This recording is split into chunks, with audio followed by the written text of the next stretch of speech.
Greetings, humans. You have entered the Command Zone, your destination for all aspects of Elder Dragon Highlander.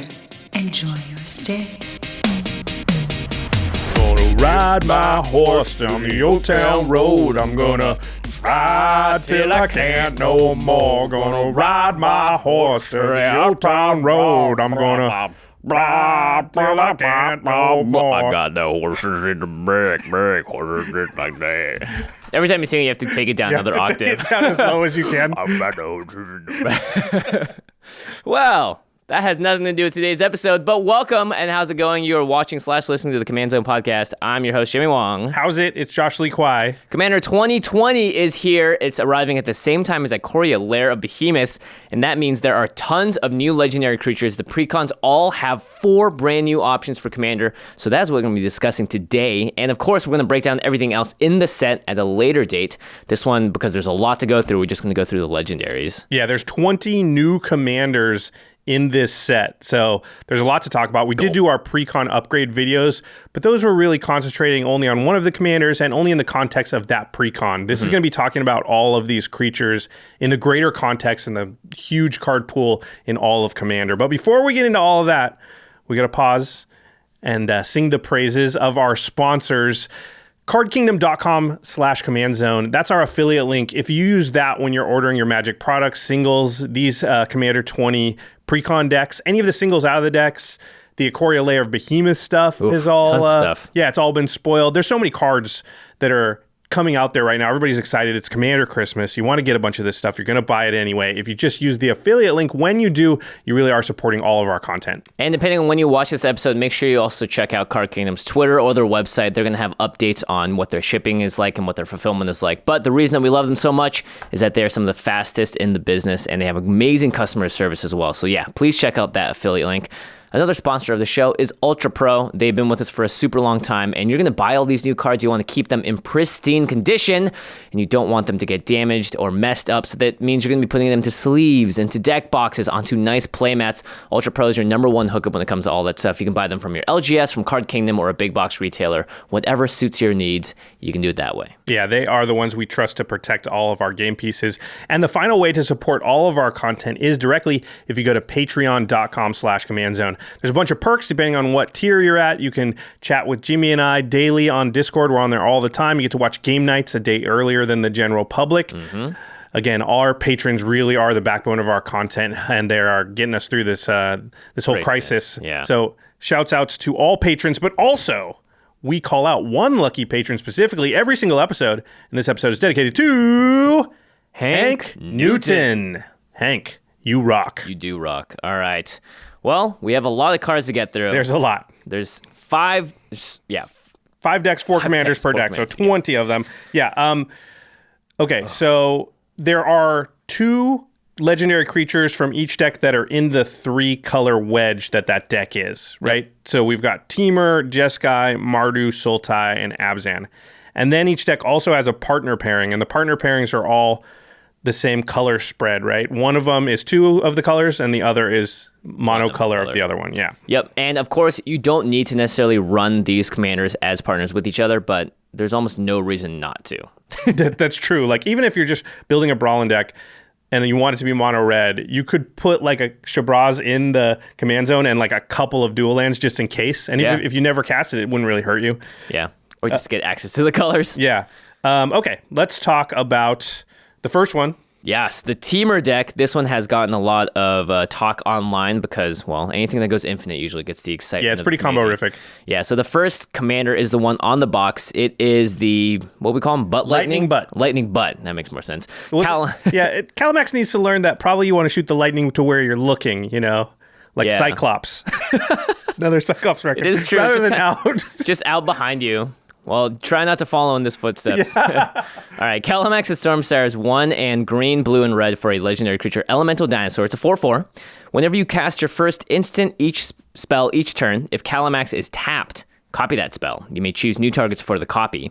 And whenever you copy an instant spell, put a +1/+1 counter on Calamax. So those two are separate from each other. You don't need to do it can be your second spell of this turn that you copy, but it's still going to put a +1/+1 counter on them. Yeah, Calamax doesn't care if he's the one that copied it, right? So if something else copies a spell, which we talked about this on the pre-con episode, how good forks are with Calamax, because if you're, again, Calamax only copies the first spell you cast each turn, so it would have to be on an opponent's turn. They cast a Cultivate or something, you play a fork type of spell, that creates a copy of the fork because Calamax is tapped.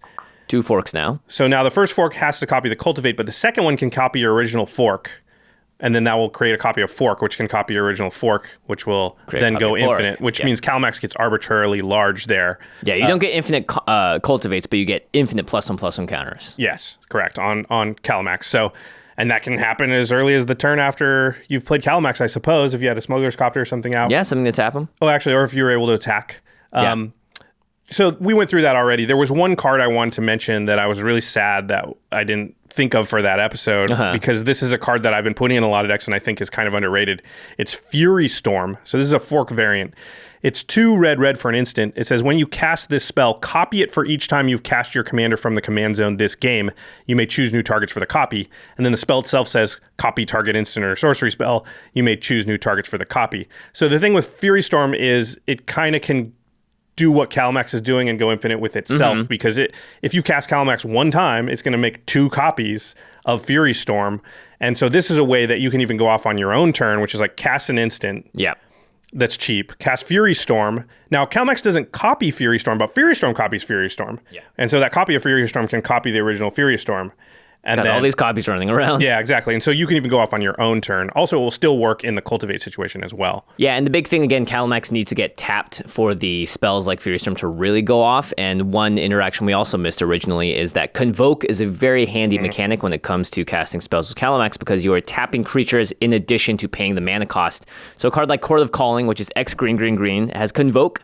Your creatures can help cast this spell. Each creature you tap while casting the spell pays for 1 mana of that creature's color. So Calamax can technically pay for 1 of the green in Chord of Calling, because Calamax is also green. And Chord of Calling is an instant. Search your library for a creature card with converted mana cost X or less and put it onto the battlefield, then shuffle your library. So really easy setup. You tap Calamax and you cast Chord of Calling for something like 5. You can immediately get 2 copies of Chord of Calling. That means you get a Kiki Jiki and your Deceiver Exarch.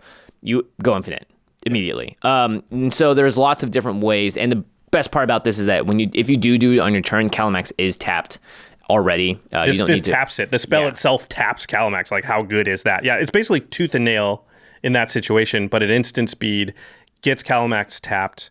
That's a Chord of Calling. Very, very good. It turns out. It'll just win you the game. Yeah. Convoke in general, very, very good.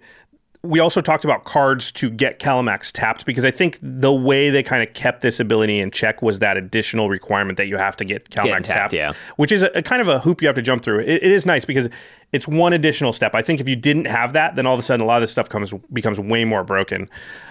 So we talked about Smuggler's Copter, and we talked about Honor Worn Shaku, and Springleaf Drum is another one, which I think is... The text on Springleaf Drum is really important, actually. Yeah, so it's 1 mana for an artifact, and you can tap the Springleaf Drum and tap an untapped creature you control to add 1 mana of any color to your mana pool. So that's a way to sort of, again, turn Calamax into mana and also get him tapped. A lot of people online have been talking about a couple of other sort of similar cards that I actually don't like. I don't think either of us like these cards in the deck. Cryptolith Rite, Paradise Mantle. These are cards that give Calamax the ability to tap for a mana of any color. The problem with these 2 cards is that it gives the ability to Calamax. So Summoning Sickness will apply. Yeah. So you won't be able to tap Calamax the turn you play it. Whereas with Springleaf Drum, Honor Worn Shaku, Smuggler's Copter, those are sort of downside requirements of those cards.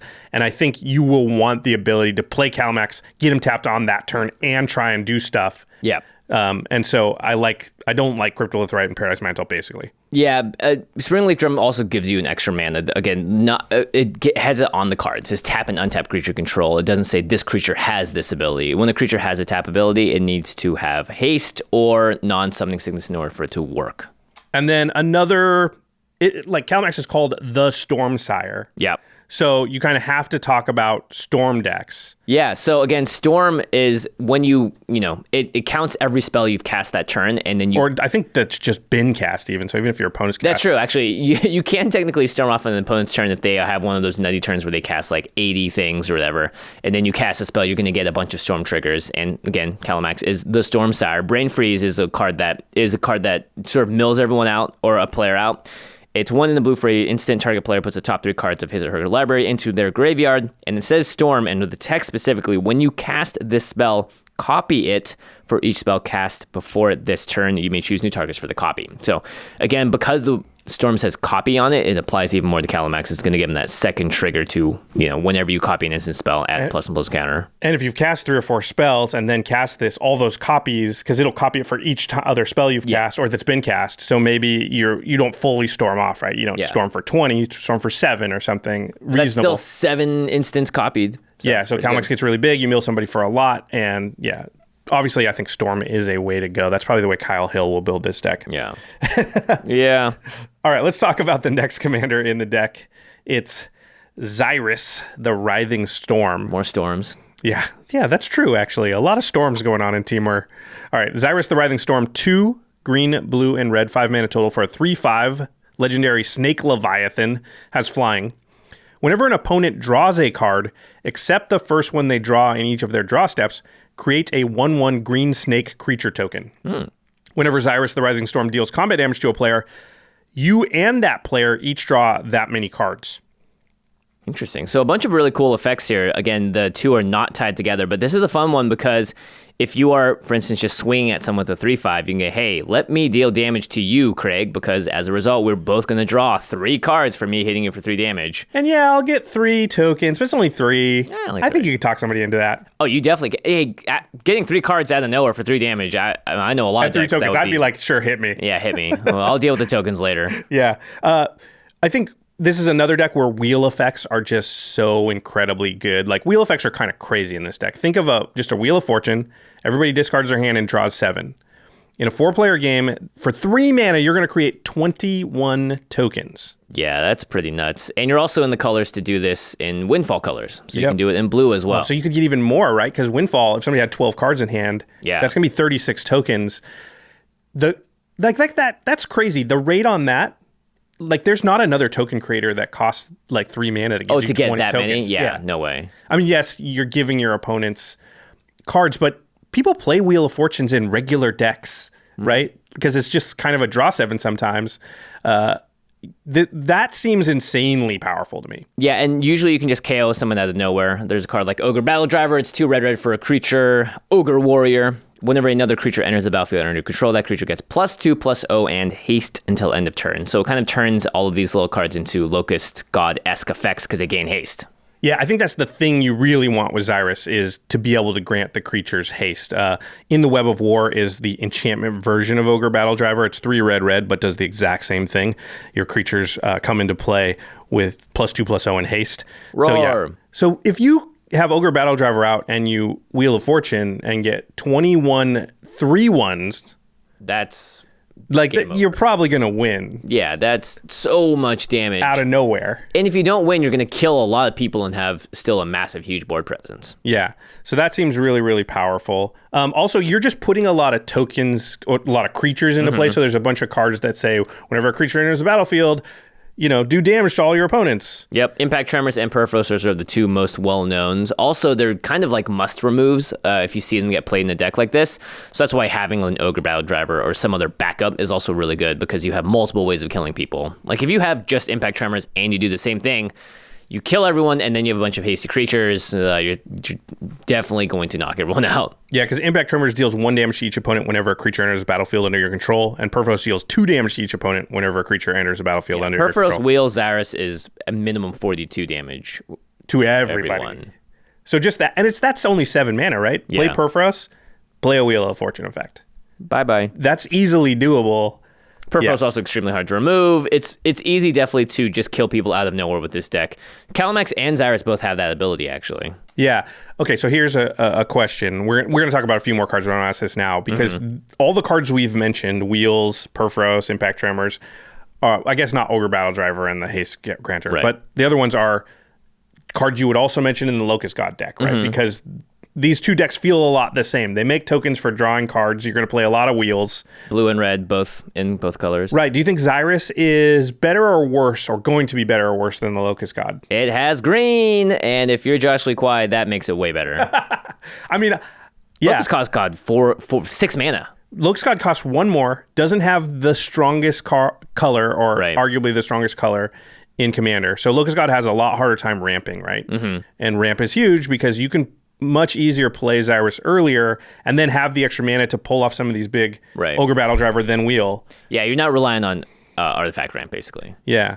So I think it's possible Xyrus will be stronger than the Locust God. Time will tell. The tokens don't have flying and they don't have haste, so the tokens themselves are a little bit weaker. Yeah, I think the upside though is that Xyrus is just a more casual on its face commander, I think, than the Locust God. I think people see Locust God and immediately know it's gonna be this kind of game. But you could arguably make Snake Tribal with Xyrus and just care about making little tokens and attacking and making political deals. I mean, and the fact that the haste doesn't come with them is makes you feel a little bit safer, right? Because they got Xyrus out and you don't see anything that gives haste right now.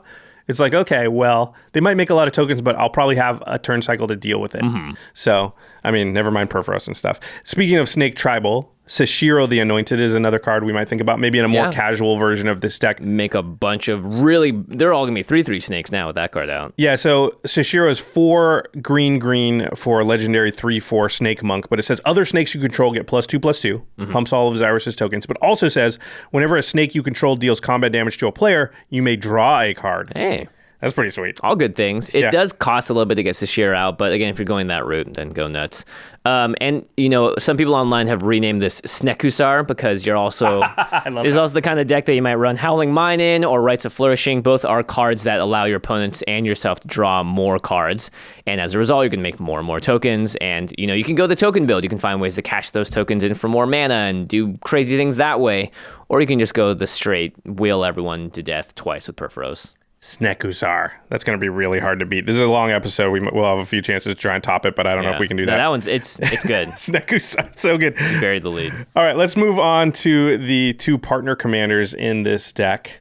One is Paco, Arcane Retriever, 3, a red and a green, so 5 mana for a 3/3 legendary Elemental Hound. Partners with Haldan, Avid Arcanist, which Jimmy will read in a second. Paco has haste and says whenever Paco attacks, exile the top card of each player's library and put a fetch counter on each of them. Put a 1/1 counter on Paco for each non-creature card exiled this way. So lands do count. It's just non-creatures. Right. Now, spoiler alert, we're going to read Haldan in a second here, but it gives you a way to play the cards that Paco's exiled. Yeah. Paco... on its face, looks like a really weak Atali. Atali is a card that exiles the top card of everyone's library when it attacks, and then you can cast them. Paco just exiles those cards and puts a little cute fetch counter on them. But Paco does grow really quickly. Potentially, very, very quickly, depending on how people's decks are built. Again, non-creature, which means you're going to hit a huge swath of cards here. Yeah, it's interesting because Atali doesn't have the haste. So Paco, you play it, immediately get that trigger, which is a big upside, but also can't cast this stuff for free and can't cast the creature cards.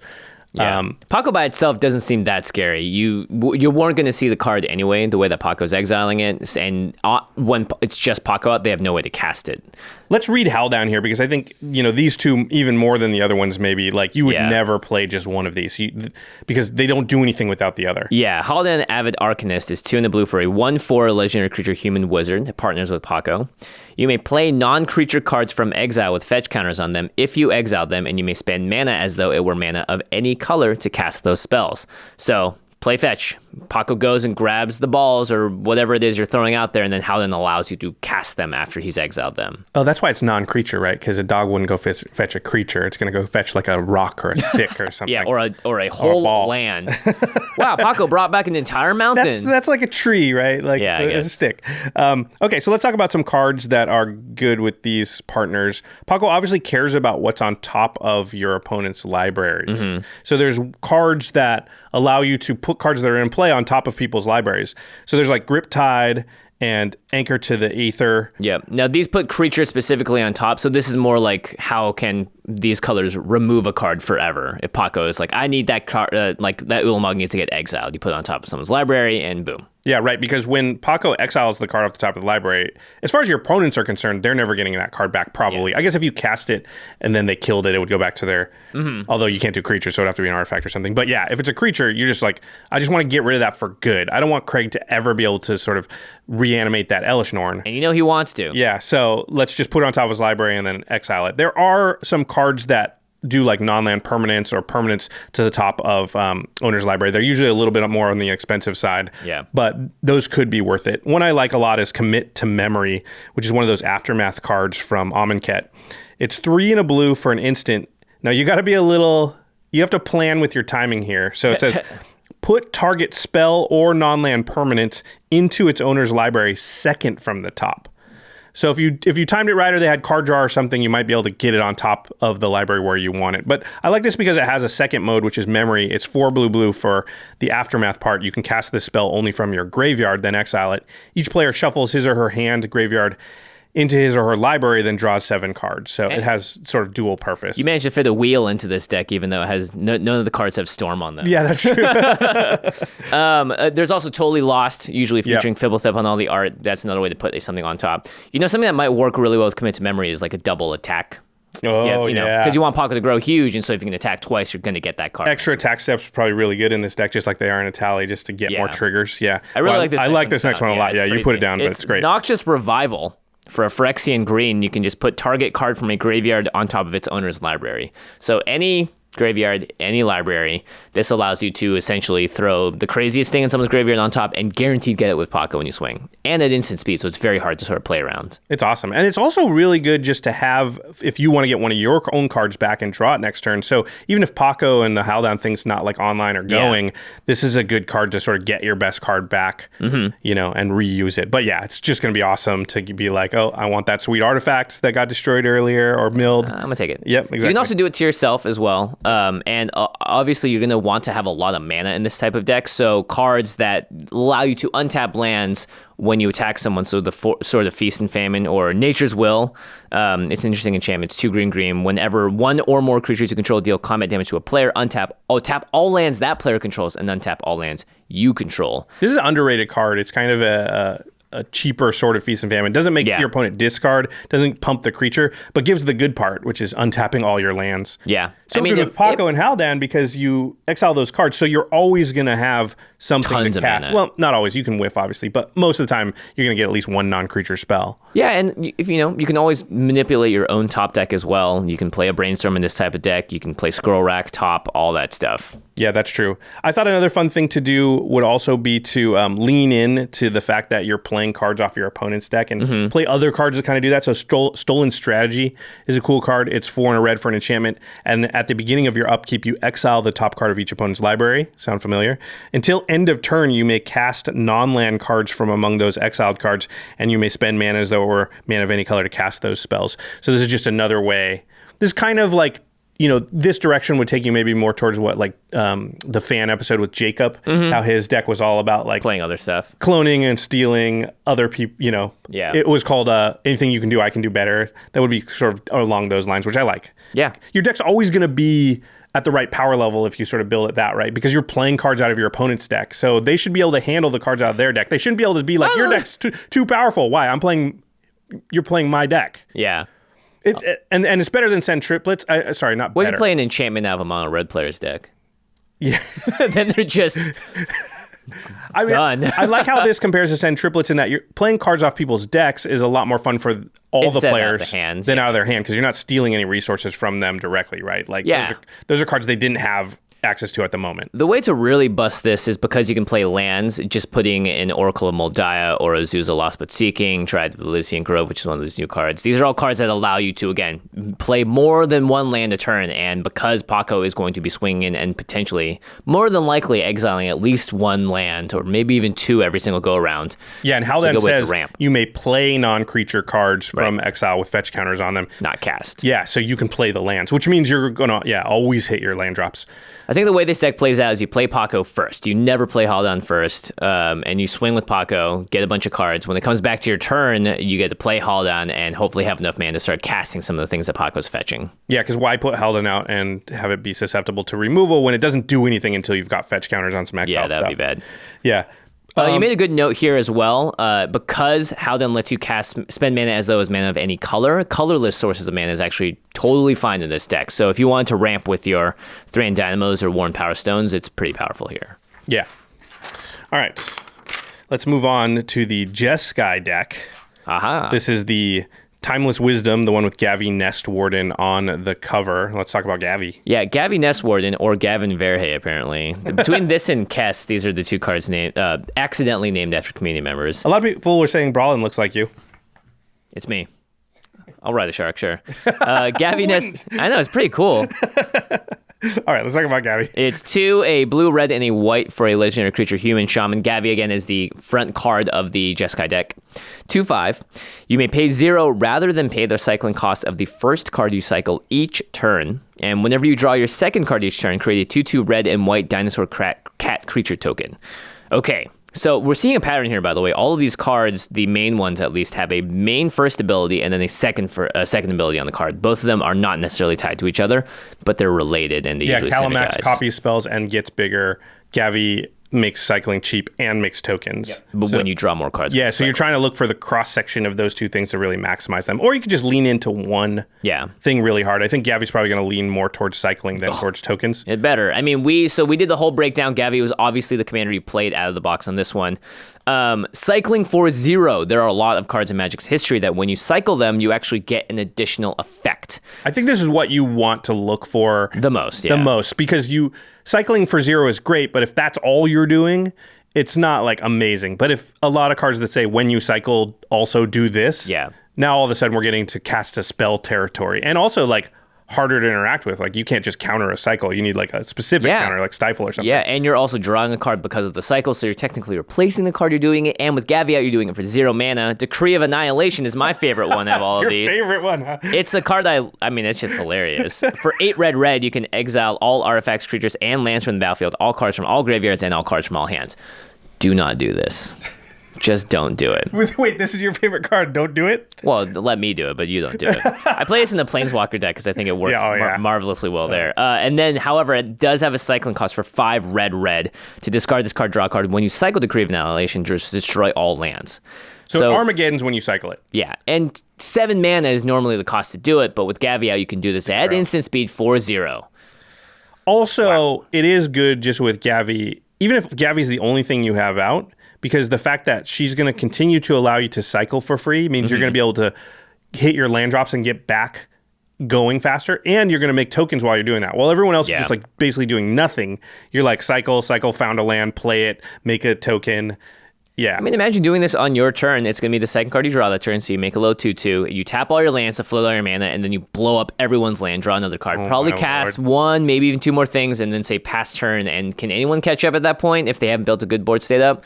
Better hope they have artifact mana ramp. Also, don't do this. Just don't do that. Just everything that he said. Just forget we talked about this card. What's the next card? You could also cast Teferi's Protection on top of the Decree Annihilation and then really get everyone angry. Okay, the other card, the next one, it's not fun either. Don't do this. Decree of Silence. This was actually played in a Game Nights episode. I lost that game, by the way. You watch it just completely make everyone go, well, we have to deal with that now.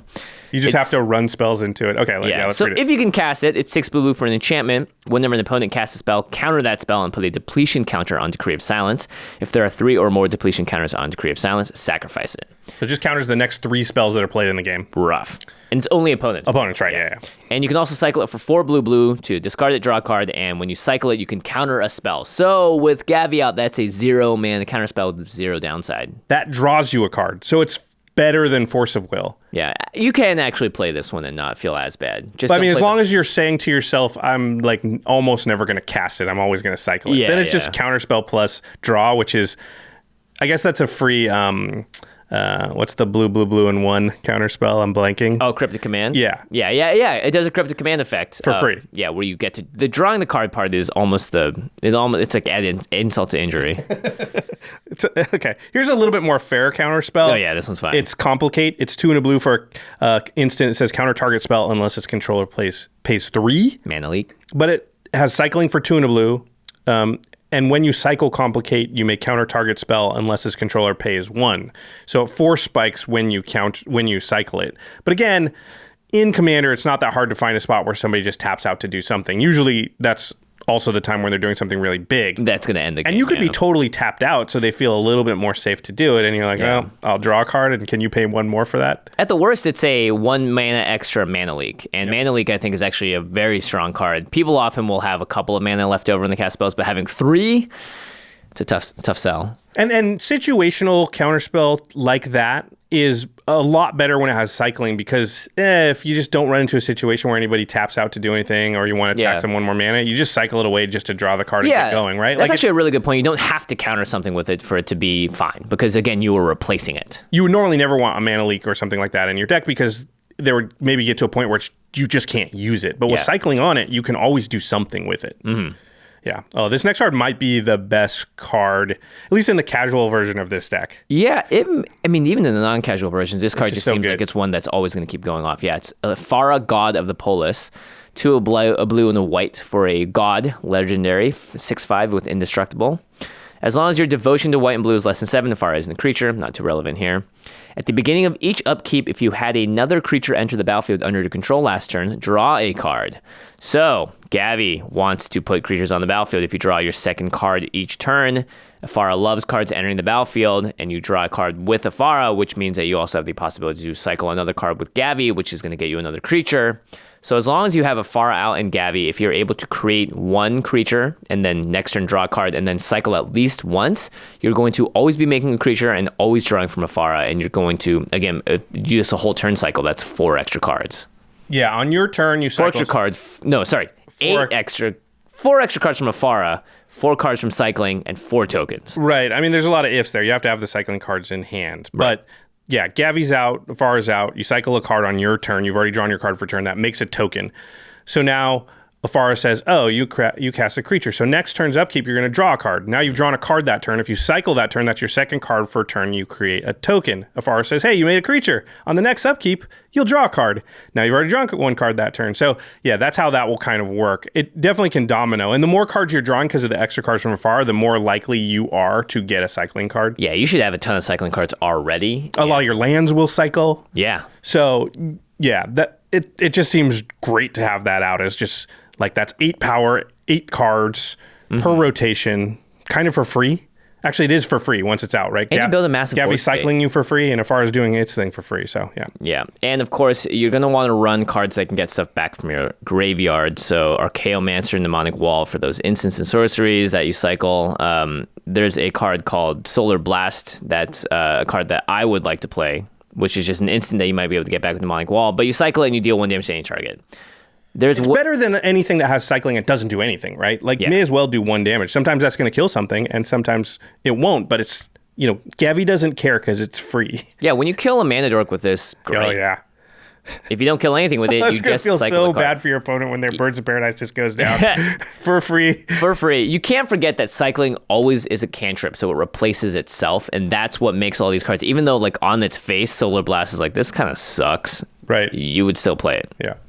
All right, the next one we're going to talk about is a new card from Ikoria, Lair of Behemoths, and this is going to be good in a couple of decks, or with a couple commanders from this deck. It's Riel, the Everwise. 1 a blue and a red for a legendary human wizard. It's an 0/3. It says Riel gets +1/+0 for each instant and sorcery card in your graveyard. But it says whenever you discard 1 or more cards for the first time each turn, draw that many cards. Draw that many cards. Remember, cycling... You discard a card, then you draw a card. Yep. So you're always discarding when you're cycling. So this means that if it's not your turn, you cycle once, you're going to draw 2 cards with Gavi Nest Warden, and that means you immediately create that 2/2 red Dinosaur Cat. Even if it is your turn, it doesn't care whose turn. Yeah. But on someone else's turn, you don't get the free card draw step from just drawing each turn. Right.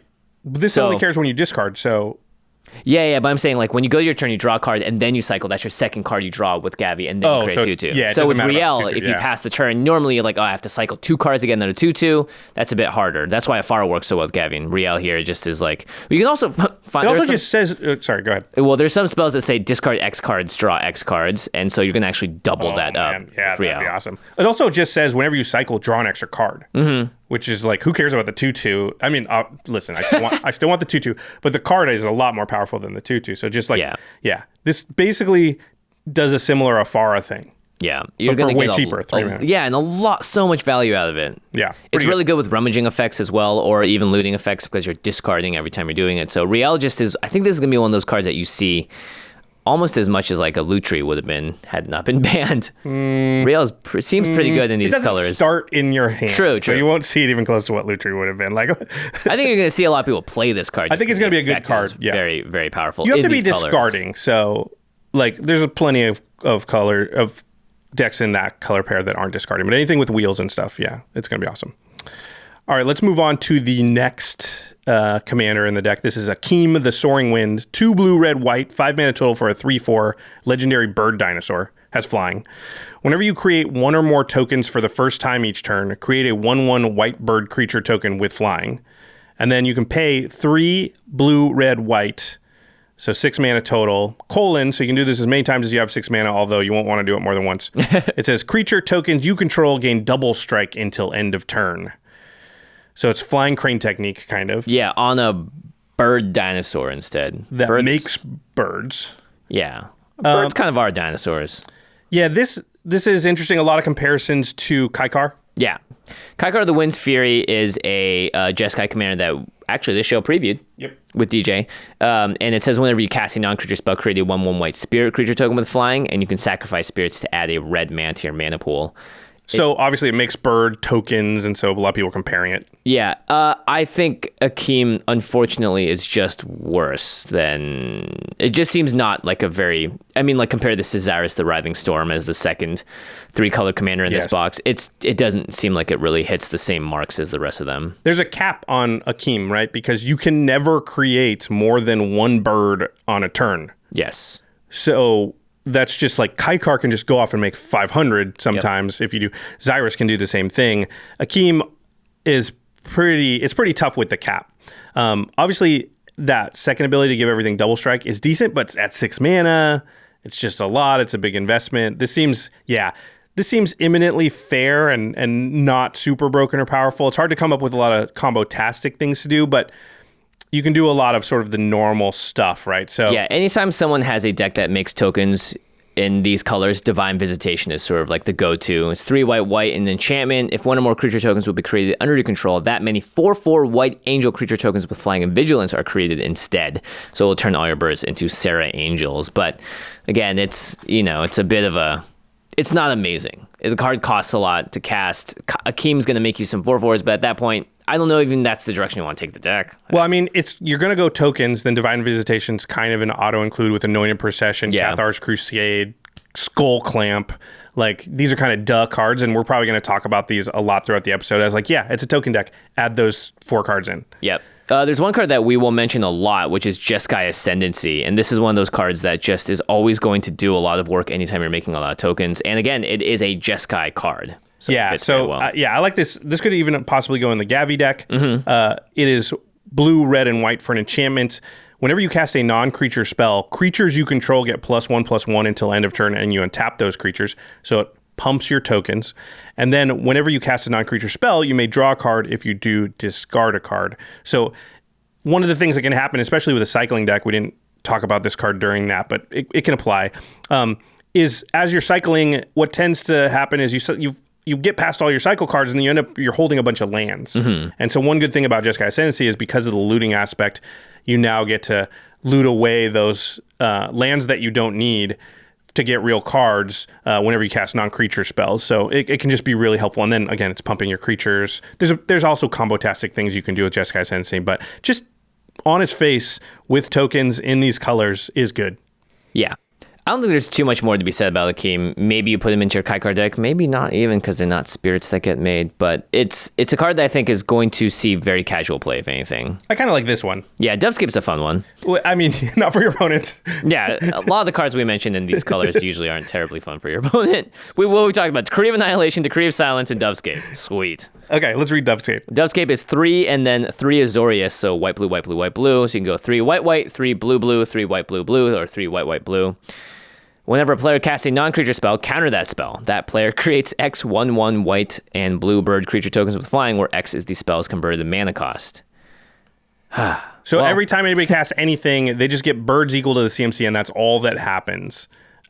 This is good for you, though, because you can give your birds double strike, and they probably can't. And you get one more bird every single time you do it for the first time. Right. Tokens that turn. So you are slightly ahead, unless everyone's like, well, we have 20 tokens and you have 5. Well, I think all the other players are going to be like, let's try and kill the Dovescape person, because that's one way to get rid of Dovescape. Because otherwise it's very hard to get rid of, because anything you target it with gets countered and turns into birds. Yeah.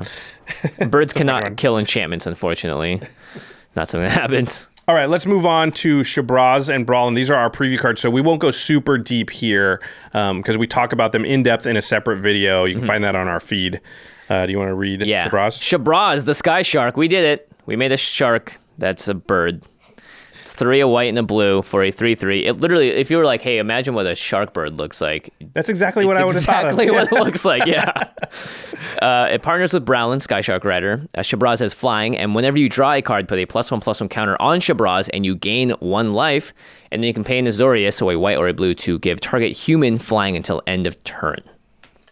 We talked about some stuff that's good with this card. If life gain can give you card draw, then it will kind of fuel Shabraz, right? Because every time you draw a card, you gain a life with Shabraz. And then with like Well of Lost Dreams, which says it's an artifact for 4, whenever you gain life, you may pay X, where X is less than or equal to the amount of life you gained if you do draw X cards. Okay. So with Shabraz, you draw a card, you gain a life. Pay 1 mana. Pay 1 mana, draw a card, gain 1 life, pay a mana, and you can just sort of pay 1 mana per card, which is a good rate. Yeah, if you play a card like Drog Skull Reaver, you need to be a lot more careful. We mentioned this in the set review as well. Or sorry, the precon upgrade. It's 5 a white and a blue for a 3/5 flying double strike lifelink, and whenever you gain life, draw a card. So with Shabraz and this out, you will just instantly deck yourself. So you need to find a way to stop the Drog Skull Reaver from triggering, removing it. Neither is a May ability. Yeah. Pretty easy, though, because you're in a white deck. You're probably going to have Path to Exile, Swords to Plowshares.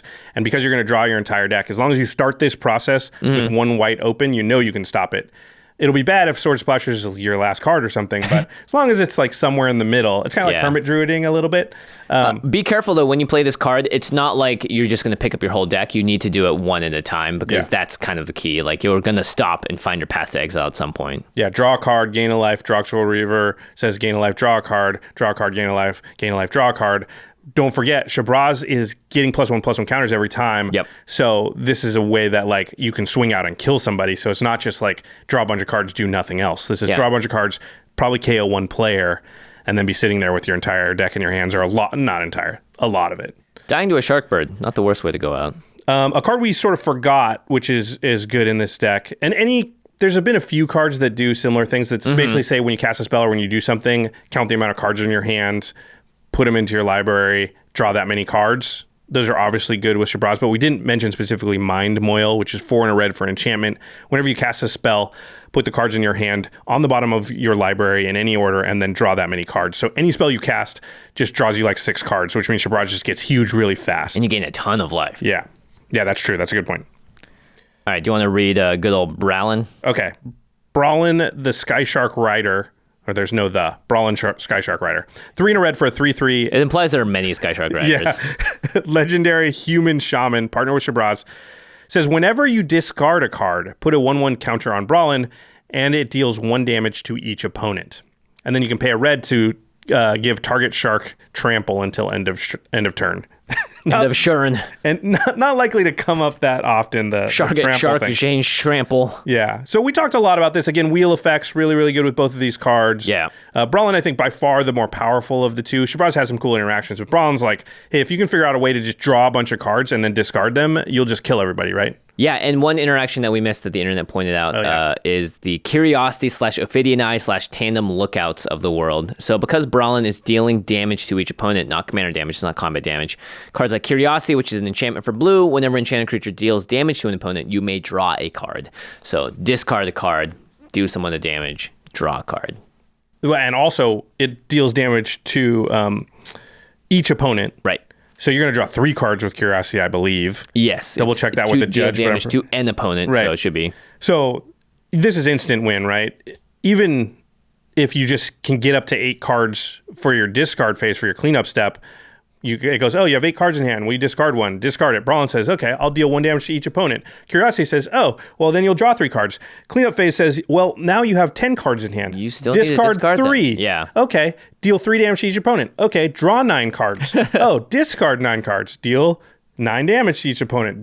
Draw 27. They're going to die there. So these type of cards, Curiosity type cards, we're used to them being instant wins because of Niv-Mizzet. Yeah. So this is just another way, maybe even easier than Niv-Mizzet, honestly. Yeah, it might be. And that's the cute interaction with the cleanup step, is that the cleanup step isn't like a single instant check your hand, discard, and then move on. It needs your hand to be at a legal hand size before the turn goes to the next player. Yeah. So that's why that works. Yeah, so that's a pretty crazy one. We talked about Glinthorn Buccaneer, which is basically like the same effect as Brawlin. Riel the Everwise, that new card we talked about, very good here because you're discarding all the time with the Brawlin deck and you're drawing cards. Woof. I mean, again, that's the same thing, right? Yeah. Every time you discard, you draw, and as long as you have you're in the cleanup step, or you could have a discard outlet. In fact, you'll want some in this deck. You found a couple of really cool cheap white ones. Yeah, there's Tireless Tribe, which is a white creature to discard a card to give it +0/+4 until end of turn. Trained Pronghorn.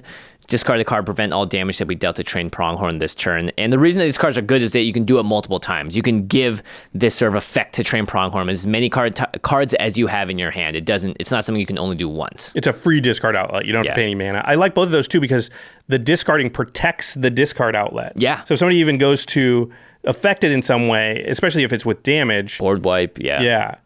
Like something that says destroy, you can't stop it, but affected with damage, you can discard cards. Well, right? the Pronghorn would come. Oh, yeah, sorry. Prevent all damage. I thought it was indestructible. My bad. Yeah, and the other one gets more toughness, so you could I'll just discard 3 cards and save it from Blasphemous Act. Yeah. Or something. Yeah. But even just holding it over someone's head, too, like, hey, if you do this, I'm going to discard 5 cards and just kill you because you're a low life total. That's true. So attack them. Yeah. A card that has been banned in many formats, but is still legal in ours, is Underworld Breach, which seems like a knockout punch in this deck, too. 1 in a red for an enchantment, maybe one of the strongest red enchantments ever made. Yeah. Each non-land card in your graveyard has escape. The escape cost is equal to the card's mana cost, plus exile 3 other cards from your graveyard. And at the beginning of the end step, sacrifice Underworld Breach. But you get to use this for 1 turn, and boy, it's going to be a glorious one when you do. Yeah, I mean, it's Red's Yawgmoth's Will, potentially better than Yawgmoth's Will because you can recast the same card over and over. And if you've discarded enough or milled or whatever, you have enough fodder in your graveyard to pay that escape cost of exiling 3 other cards. Now, all of a sudden, you can get in some loops where I'm just going to cast this same card 3 times and win. Maybe it's a Wheel of Fortune. Wheel of Fortune also puts the more cards into your graveyard to then exile for the escape. So yeah, that's a good point. Yeah. You only need to go off once with one thing, and then all of a sudden you are powering out a lot of damage with Brawlin. Yeah. So, yeah. Stuff that wants to be in your graveyard also because you're going to discard stuff. So you're going to want to discard things that, like, I don't just lose that card. I can still use it from the graveyard. So Savine's Reclamation is a really good one and an underrated card I think people should probably be playing more of. It's 2 and a white for a sorcery. Return target permanent card with converted mana cost 3 or less from your graveyard to the battlefield. Hey. If this spell was cast from a graveyard, though, you may copy this spell and choose new targets for the copy, and it has a flashback cost of 4 and a white, so you can cast it out of the graveyard. The reason I think this is so good is to get lands into play. So this is a Jeskai deck. There's no green. Getting extra lands into play, as we always say, is one of the best ways to sort of win games of Commander. And Savine's Reclamation, if you have fetch lands or you're discarding lands to some other effects because of Brawlin. Tectonic Reformation allows you to cycle all of your land cards. So now all of a sudden you get them back onto the battlefield. You have extra lands in play so you can just do more each and every turn. Yeah, really good card. Yeah, I like all these cards. I think this is like the most synergistic deck in and of itself if you buy the precon. Gavi, Akeem, Shabraz, and Brawlin all kind of like each other and what they're doing. Discarding cards, drawing cards. And it's just inherently powerful to be drawing a lot of cards because... Yeah. And it's a deck that says, oh, if there's a card in your hand that is not good or you don't like or in this situation is not useful, there's a bunch of different ways to just turn that into a different card in your deck, which the other decks can't do. So it's going to naturally be a more even... experience. Yeah. If you're going the Underworld Breach route and you have the budget, Lion's Eye Diamond seems like one of those cards that also will just get you closer to a win very quickly. Because you're going to discard your hand when you sacrifice it and you add 3 mana of any one color. So pretty good. Yeah, one of the more powerful. They thought that was going to be bad. I remember I've told the story of using Lion's Eye Diamonds as my proxy card that I just Sharpied like. I remember I didn't have 4 Birds of Paradise. I only had 2, but I was practicing a deck, so I just wrote Birds of Paradise and a Sharpie on 2 Lion's Eye Diamonds. Oh my gosh. To use that. Because at the time, it was... Lion's Eye Diamond is a horrible card. Yeah, discard your hand. What are you going to do with the 3 mana you get? You don't have a hand. Yeah. That makes total sense, actually. That's really funny. Again, Brawlin does damage, so you can put in cards like Torbran, Thane of Redfell, which is if a red source you control will deal damage to an opponent or a permanent, it deals that much damage plus 2 instead. So now you're chunking everyone for a lightning bolt every time you discard a card. 3 per discarded card is insanity. Like, you don't have to discard very many to just kill everyone. Yeah, and then Grafted Exoskeleton will give it Infect, and that is also a very quick way to kill everyone. Yeah, because now you only have to discard 10 cards. Mm-hmm. Yeah. Or 3 and a third with Torbran out. All right, time to move on to the other 3 Commander boxes filled with many, many goodies here. We're going to start with the Mardu deck of Commander 2020, and the lead singer in this case is a lovely Jarina Kudrow. Tessa Thompson. It is. It really is. It looks like Valkyrie from the Thor movies. Yep. 1 a red, white, and black for a 3/3 legendary creature human soldier. When Jarina enters the battlefield, create a 1/1 white human soldier creature token for each time you've cast a commander from the command zone this game, and other humans you control get +2/+0. So, interesting text here. The first time you cast her, it's 4 mana for a 3/3 and a 1/1. 3/1, technically. Oh, yeah, it is a 3/1, you're right. Yeah. Until she goes away. Yeah, then it's 6 mana for a 3/3 and 2 3/1s. If you flicker her, then you're going to be getting just as many times as you cast her. So if you cast her once and you flicker her, you're going to get just a 1/1. But if you cast her twice and you flicker her, then you're going to get 2 1/1s. I didn't even realize that because, yeah, you're right. Because it is when she enters the battlefield. It just checks how many times you've cast a commander from the command zone in this game. So Flicker works. That's pretty cool. Yeah, Jarina doesn't even need to be the commander for this effect to happen. If you're casting a commander multiple times, and then Jarina, you draw her and cast her, count how many times you've cast your commander, and that's how many 1/1s you're going to get. Still pretty straightforward, right? It wants you to have humans, probably tokens. Like, that's all that it really does. Makes tokens and pumps humans. So, yeah, it's kind of like Sir Gwyn, but with humans instead of knights. So a card you might think about here is Mentor of the Meek, which is whenever another creature with power 2 or less enters the battlefield under your control, you may pay 1 if you do draw a card. That's a little bit tricky with Jarina because it comes in as a 3/1. Yeah. So, but if you're doing a token deck and you're in these colors, you need to have Mentor of the Meek, because without Mentor of the Meek, your card draw count is down. I mean, how many cards are you drawing in your deck? Yeah. Yeah. Actually, you want Jarina to die once or twice, right? Because you want to recast it and get more tokens and then start maybe flickering or doing whatever. So there's going to be moments in the game where you don't have Jarina out, so Mentor will still work in those cases. And if you're playing this deck in the combat way, people are going to remove Jarina, because making all your 1/1s 3/1s, that's a lot of damage. This is another card. We've mentioned it a few times recently, so it turns out that the next 2 cards we've actually mentioned a couple of times. So this is a card I didn't think we would talk about much on the show, but it turns out it's useful in a lot of different situations. It's Judith the Scourge Diva, 1 a black and a red for a 2/2 human shaman legendary. Other creatures you control get +1/+0. Nice. So it does pump your stuff, which is good. It says whenever a non-token creature you control dies, Judith deals 1 damage to any target. Yes. Now, I know a lot of you out there are like, but Jarina makes counter 1/1 human tokens. Humans is one of the most robust tribes in Magic, and you're going to have a lot of high-value humans in this kind of deck, so they're not all going to be tokens. And only making tokens also I don't think is the right way to go, because Jarina just wants to give humans +2/+0. Yeah, I think Jurina is not like a straightforward token deck. It's not like all the cards are making tokens. You're going to just play a bunch of the good human creatures that are actually cards, right? And and there are plenty of those. Yeah, Judith is going to work with almost all of those. This next card, I think is one of the most underrated cards in recent history. One of the most underrated commanders in the last couple of years, and it's an uncommon. Yeah, it's really cool. I love that there are so many legendary creatures uncommon now. It's Sir Conrad the Grim, 3 black for a 5/4 human knight. Whenever another creature dies, or a creature card is put into a graveyard from anywhere other than the battlefield, or a creature card leaves the battlefield, or leaves the graveyard, Sir Conrad the Grim deals 1 damage to each opponent. And for 1 in the black, each player puts the top card of their library into their graveyard. So this is not, it doesn't care if it's a token or not. Very big there. Yep. And there's like 8 billion different ways this is going to happen. Basically, anything happens and everybody takes 1. Yeah, except for creatures leaving the battlefield. If another creature dies. Oh, yeah, that's right. So that's graveyard to the battlefield. Or if a creature card is put into a graveyard from anywhere other than the battlefield, so it can mill it, discard. Discarding it. Yep. Or a creature leaves your graveyard. So if your graveyard gets exiled by Bojuka Bog or something, that could just kill everybody.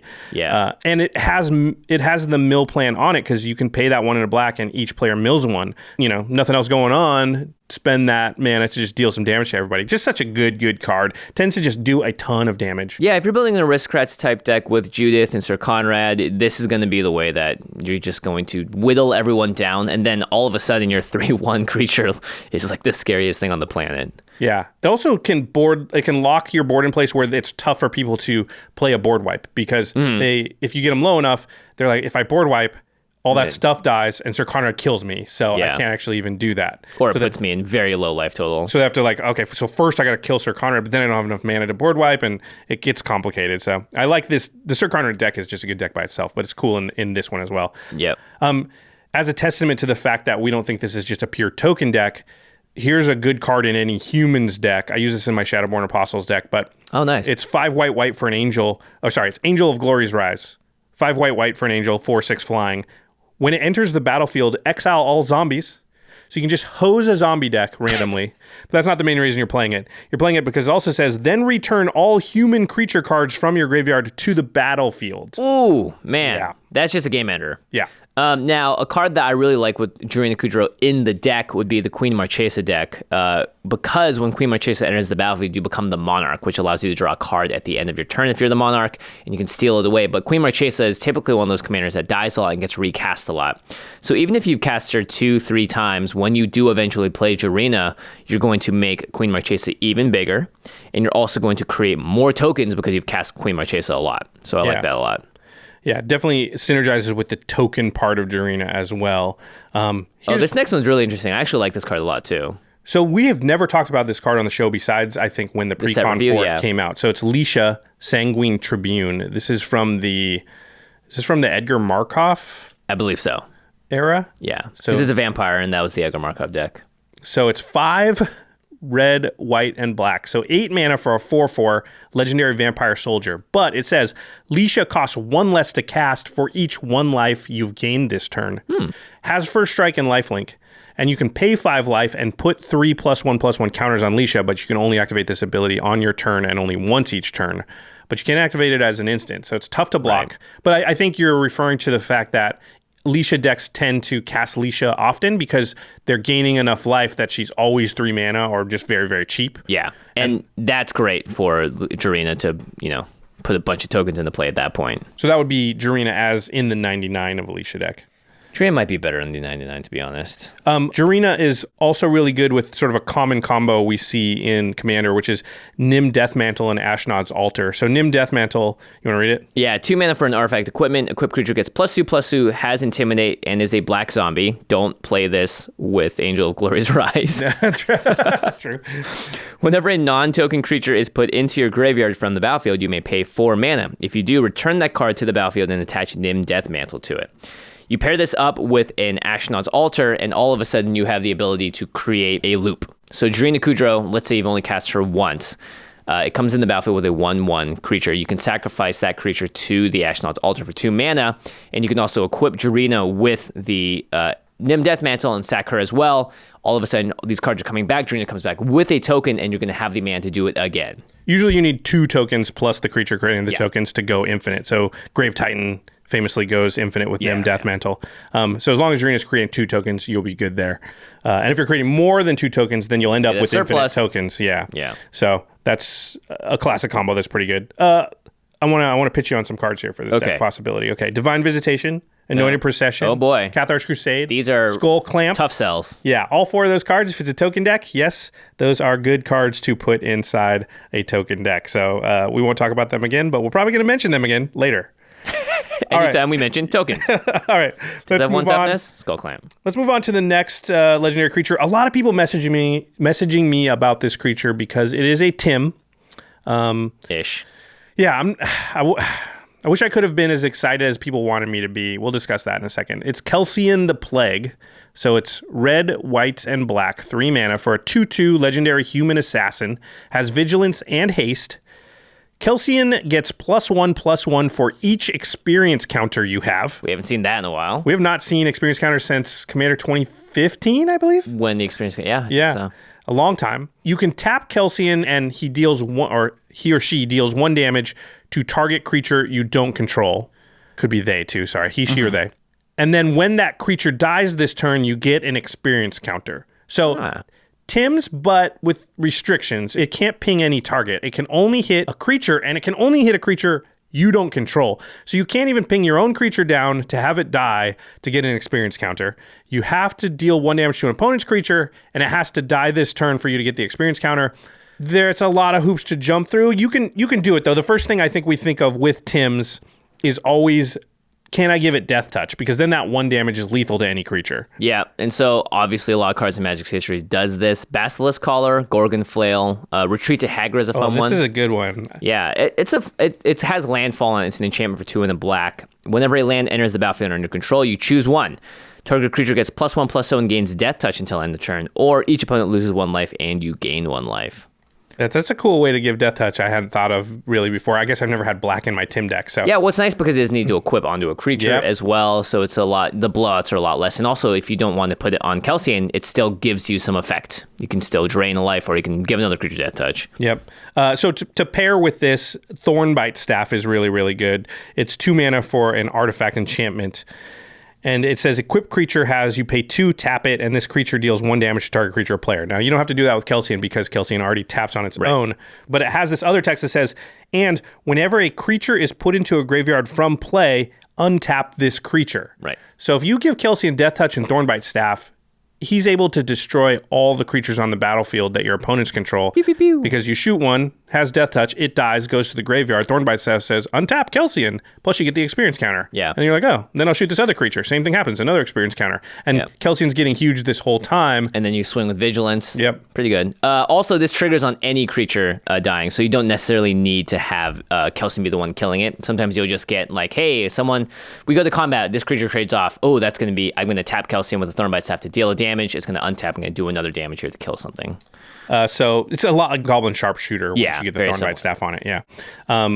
We wanted to mention the other experience counter commanders that are in these colors.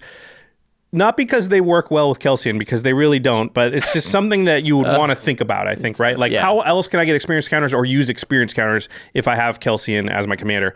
So Daxos the Returned is 1 white-black for a legendary zombie soldier. Is a 2/2 and says whenever you cast an enchantment spell, you gain an experience counter. Okay. And then you can pay 1 a white and a black to put a white and black spirit enchantment creature token onto the battlefield. That it says this creature's power and toughness are equal to the number of experience counters you have. Yeah. So an enchantment-based Kelsian deck seems like a lot of hoops to jump through just for 1 Daxos. How about a combat-based one? It's Kalemni, Disciple of Iroas, 2 a red and a white, the Boros version. 3/3 Giant Soldier, Double Strike Vigilance. Whenever you cast a creature spell with converted mana cost 5 or greater, you get an experience counter. So you have to cast big creatures. And it has the same text as Kelsian, which is this card gets +1/+1 for each experience counter you have. So it feels really hard. The Venn diagram of these three. I don't even think they ever intersect at all. So yeah, that feels pretty tough to get to work, but we wanted to mention it because we know a lot of people out there would be thinking like we do, like, oh, what are those other ones? I like the direction that this card takes it a little bit more, which seems like kind of a more interactive, fun build and see what you can do around the table type of thing. So this is Mathis Fiend Seeker. I like this card when it hits the table in any game because it creates fun little mini game side quest stuff.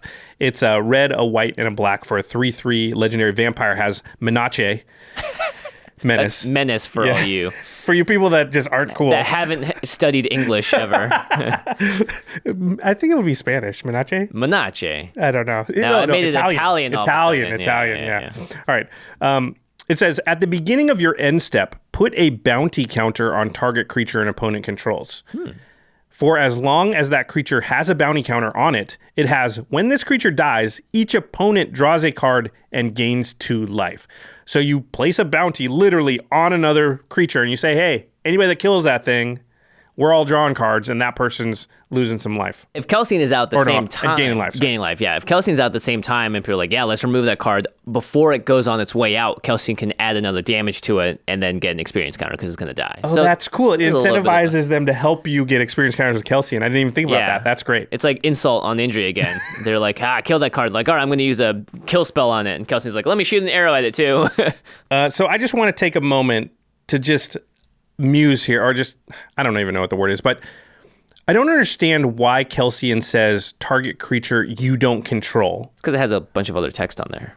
But actually, I'm just kidding. It has flavor text on there. This could have been more text. I don't understand why it's just not a straight up Tim, why it doesn't deal 1 damage to any target. Because dealing damage to your opponent wouldn't give you an experience counter. It wouldn't like kill a creature, right? So it wouldn't work with any of the other stuff. And one of the best things about Tims is being able to kill your opponent with your Tim, figure out some hoops to jump through until you can do that. You can't it's even hard. hit planeswalkers. It's not easy. Yeah, you can't hit planeswalkers. I just don't think this card would be overpowered if it just said Kelsey deals 1 damage to any target. And then it would be a true Tim, and then you could tack on this experience counter thing, and it just doesn't feel like it would be broken in any way. So this is why I'm not as excited about it. Just the restrictions on the card for just what seemed like no reason. I don't know. It just... You could also play with enraged creatures like the dinosaurs. There's a lot of good ones in white too. Stop if hitting you yourself just ping your own stuff. Yeah. There's all kinds of cards that, if they take damage, stuff happens in white and you could maybe play into that. I just think it would have opened a lot more doors if they just didn't put that target creature you don't control. Yeah. I mean, if it just said any target, way better. But even if you could hit your own creatures, I mean, they were really scared, I guess, that you're going to ping your own creatures and get experience counters. But does that seem broken? No. Especially because the other experience counter commanders don't even synergize that well with this card. No, not at all. Yeah. Yeah. Okay. Well, sorry. Just wanted to take a minute and complain, I guess. Maybe get rid of vigilance, add that on. We don't need all of them. Maybe it doesn't even have haste. Yeah. I think that would be fine too. Okay. There are 2 more commanders in this deck. It's Trin, Champion of Freedom, and Sylvar, Devourer of the Free. So I'm just going to go ahead and read Sylvar. 3 a black and a red for a 4/2 cat nightmare. I love cats. Why are they nightmares? It partners with Trin. It's got Menace. Sacrifice a human, put a +1/+1 counter on Sylvar. It gains indestructible until end of turn. So this is a aristocracy style deck, right? I want you to sacrifice specifically humans, which narrows it quite a bit. Harkens to Yahenni, Undying Partisan, 2 and a black for a 2/2 with haste, legendary Aetherborn Vampire. Whenever a creature an opponent controls dies, you put a 1/1 counter on Yahenni. But Yahenni has sacrifice another creature, any type. Yahenni gains indestructible until end of turn. Also, Falcon Wrath Aristocrat, very similar. This is a flying haste 4/1 for 2 a black and a red. That sacks creature, and then Falcon Wrath gains indestructible. And if the sacrifice creature was a human, you put a +1/+1 counter on Falcon Wrath Aristocrat. I guess it's a lot closer to Falcon Wrath Aristocrat than it is to Yahenni, but... You mean worse, right? I mean, it does seem worse than Falcon Wrath Aristocrat. Yeah, for sure. I mean, the one thing I'll say about Falcon Wrath Aristocrat is it doesn't come with a partner commander in the command zone with it. So there is that. This is an aristocrat-style deck. You're going to play all the aristocrat-style cards, right? Grave Pact, Dictate of Erebos, Blood Artist, Cutthroat, Cruel Celebrant, which is one of a new Blood Artist type of card, which is white and a black for a 1/2. When Cruel Celebrant or another creature or planeswalker you control dies, each opponent loses 1 life and you gain 1 life. Yeah, we've all played against these decks, right? Like, you sack a creature and then it comes back, but when it died, something happened. We all had to sack a creature. We all took damage. And then you just do that 50 times and everybody dies. Like, that's kind of... These decks are known. Jump for joy. Yeah. Now you just have to do it with humans only, I guess. Yeah, that's actually why I really don't like Sylvar, is that human tag on it seems like it was built for this deck and not necessarily for Commander as much. Yeah, it's... Okay, well, let's talk about Trin, because Trin's the partner, see if that changes the equation at all. Trin, Champion of Freedom, 3 and a white for a 3/3. Legendary human soldier. Could sack it to Sylvar. Partner with Sylvar, of course. Says, at the beginning of your end step, if you attacked this turn, create a 1/1 white human soldier creature token. Okay. So the synergy there makes sense, right? You attack with Sylvar. If you have to, you can sack a human to make it bigger and give it indestructible so it survives the combat. Yep. And then on your end step, you've attacked with Sylvar, so you make a token which you can sacrifice next turn to attack with Sylvar again and just kind of keep doing that. Yeah, seems great in not Commander, if that makes sense. Just attacking and getting small tokens for a little bit of value, I think you're just much better off running other Mardu combinations to just have overall more options and stuff to do, because again, you already are hamstringing yourself to only humans in this deck.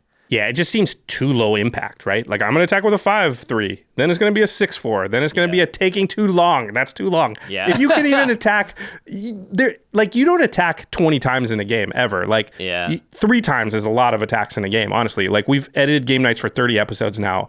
There aren't that many combat steps from any given player, even if they're playing an attacky deck. Usually people do a lot all at once rather than a little a bunch of times. Yeah. Okay, but Trin makes a token... every single end step. So let me pitch you on some cards here. Oh, I can't wait. Okay. Anointed Procession, Ooh. Divine Visitation, Cathar's Crusade, Skull Clamp. Skull Clamp. I knew it. I knew you were going to say Skull Clamp. Yes, we are thinking outside the box here at the Command Zone, everybody. We actually just broke this deck. It's over. It's broken. Nobody thought of those 4 cards nuts. before. Okay.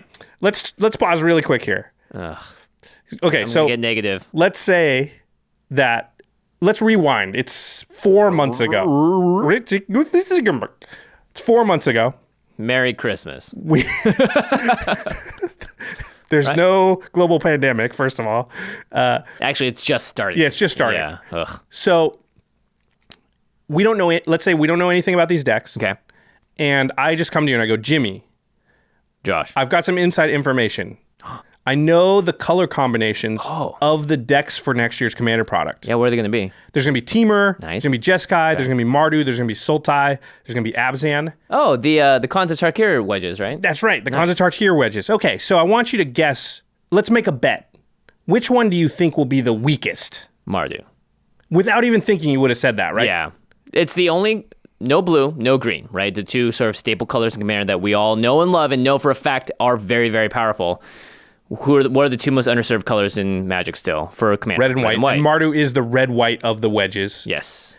And yeah, you would say that sight unseen. Mm-hmm. We would have said it months ago. And the fact that, it's a little disappointing that they don't know that they don't say, you know what, let's make the Temur one the weakest one here. Let's make the Mardu one stronger on purpose because that's the one most likely to be underpowered. And it's cool that they kind of did a Tim for one of them. Yeah, I'd say Kelsian is the most interesting out of all of them. At least it's not attacky. It doesn't want you to attack. The other ones are very attacky. There's a little aristocrats thing going on with Sylvar, but still wants you to attack to get the tokens with Trin.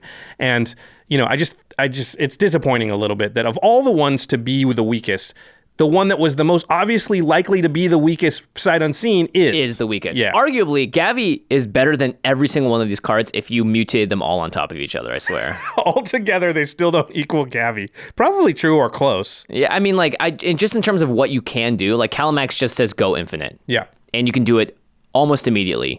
None of these cards here on their face say you need one card to make this busted or win the game. Browlin and Curiosity wins the game. And it's a mono red card. Right. And I don't even think that's necessarily the only way to judge how cool something is. I don't mind if it's hey, it doesn't go infinite with one card, but it allows you to play interesting things that you haven't played before.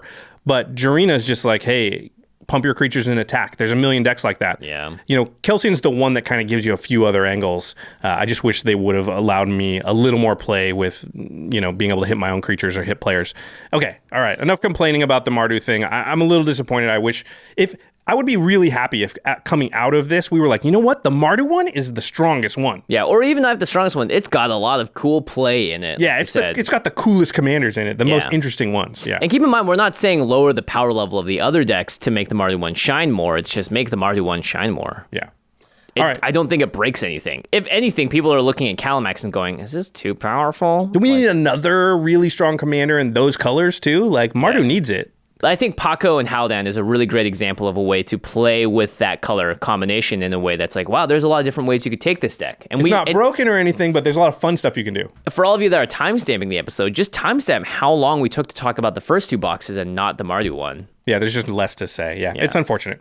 All right, let's move on to the next deck, which is the Sultai Mutate deck. All right, we've got green and blue, so that means we're going to be spending more time talking about these cards.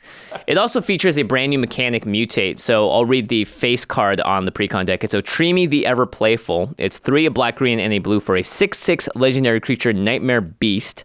However, you can also mutate it for 1, a black, green, and a blue. And if you cast this spell for its mutate cost, put it over or under target non-human creature you control, so not the Mardu deck. They mutate into the creature on top, plus all of the abilities from under it. So let's just take this very simply. Let's say we have a 1/1 green Death Touch snake on the battlefield. It's not a human creature. You can pay 4 mana for Otrimi's mutate cost to put Otrimi on top of the 1/1 snake or on the bottom of it. If Otrimi goes on top, then you're going to keep the power and toughness of Otrimi, and then you're going to add the keywords and everything from everything. So it's going to be a 6/6, and it's going to have the death touch that the snake has. It'll still have the trample and the other text from itself. From Otrimi, yeah, which I'll read in a second. And if you put Otrimi underneath the snake, then it's still going to have all the abilities, but it's going to be a 1/1 instead of a 6/6. So put the Otrimi on top in that case. So Otrimi is a trample, and whenever this creature deals combat damage to a player, return target creature card with mutate from your graveyard to your hand. Cards obviously very powerful. We talked about it a lot in our episode because it shares a mechanic with the main set, but on its face, it is technically a 6/6 for 4 mana with potentially more things stacked onto it. And kind of haste, too. Mutate as a mechanic is very complicated, so we're not going to go through all the rulings here. Mm-hmm. You can watch our Precon upgrade video for more in-depth on that. And Wizards has made some videos, and there's been some AMAs on like Reddit and stuff, because Mutate gets crazy when you're like, well, what about when it's with more? Yeah, I don't get it. It's crazy. But the easy versions of Mutate are, pretty easy to understand, but it does go on a creature that's already on the battlefield, so it basically has haste. You can use it that turn, unless the creature you're mutating it onto just came into play that turn, then it has summoning sickness. Okay, so that's the quickest explanation of Mutate. Ever. Yeah, just Google it. Just also, Google it if you have we are questions. not judges. Yeah. Eli Schifrin, a lot of those people have, again, written a lot about this, so just look to them for the sources of the questions, and you can also tweet and ask them as well. I mean, even Wizards had a little mix-up. Yeah, not Gavin, Mark had it different than So Eli, that's how complicated it is. So definitely look it up for yourself if you have questions. Anyway, okay, let's talk about some good cards in the deck. Okay. Temur Sabertooth is the one that we always love when in terms of when you want to return creatures to your hand. For 2 green, you get a 4/3 creature cat. You can also mutate onto it, by the way. 1 in the green, you may return another creature you control to its owner's hand. If you do, Temur Sabertooth gains indestructible until end of turn. So, a couple of important things here. If you're mutating onto the Temur Sabertooth, then you can give it indestructible by bouncing something else, or you can use the Temur Sabertooth to sort of reset a mutate creature if you want to redo something. That's what I love about it. It works in both cases, right? Like, I want to get a mutate trigger because a bunch of creatures say, if you mutate, do this. Right. I'm going to bounce that creature and then replay the mutate. Or, I need something to put my mutate creature onto that's safe. Temur Sabertooth can get indestructible, so it feels a lot safer than a normal creature. Yeah. I like Mimeoplasm in this deck as well, because you're going to be having creatures in the graveyard, as well as you're going to have a lot of creatures that have cool abilities on it because you want to mutate onto it. And you can mutate onto the Mimeoplasm. Yeah, it's an ooze. So as the Mimeoplasm enters the battlefield, you may exile 2 creature cards from graveyards, so it can even be your opponent's. If you do, it enters the battlefield as a copy of one of those cards with a number of additional +1/+1 counters on it equal to the power of the other card. This is going to be really hard to keep track of in a game, so I would just recommend putting the cards on top of Mimeoplasm if you're going to change the... Mutate can get complicated if you manage to pull off a couple mutates. In our experience, you usually basically, I've never seen more than 2 mutates on one card, so 3 cards total. Yeah. Yeah. But we didn't play 100 games with it. We played 4 or 5.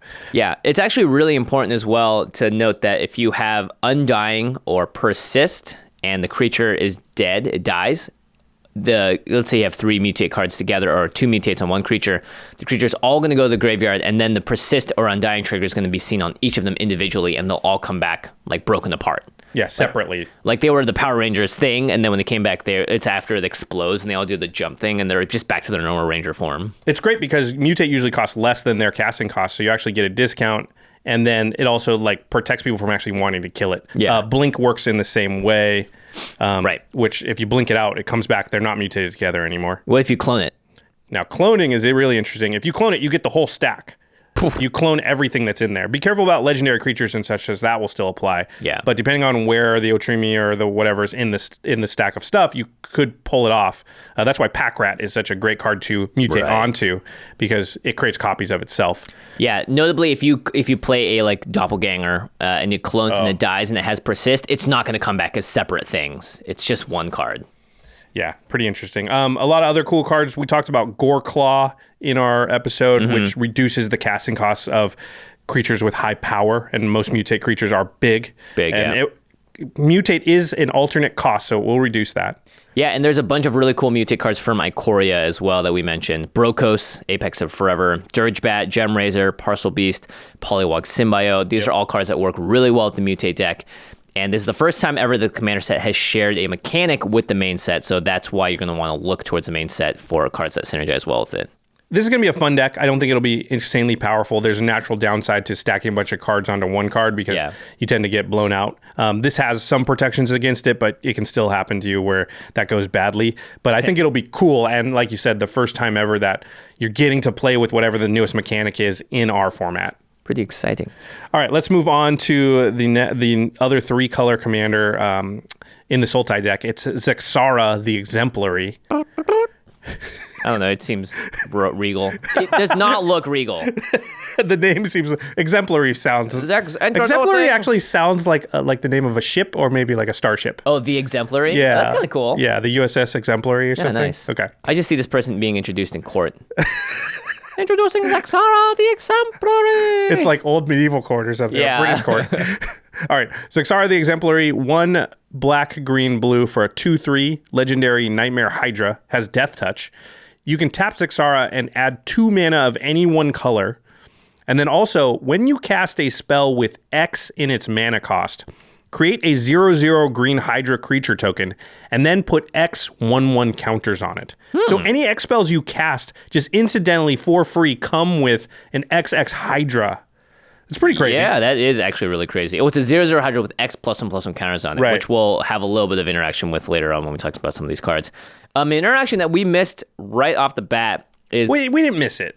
True. We were building the deck around Otrimi, so we didn't even look into... Yeah, that's right. Had we built around Zexara. I definitely would have thought of these cards because I use them both. It's true. But we weren't building the deck around Zexara. We were building it around Otrimi. If you're building the pre-con around Zexara, I would maybe say add these cards. They're anyway, read them first. And then... Yeah, for good reason. So Penman's Aura, freed from a real.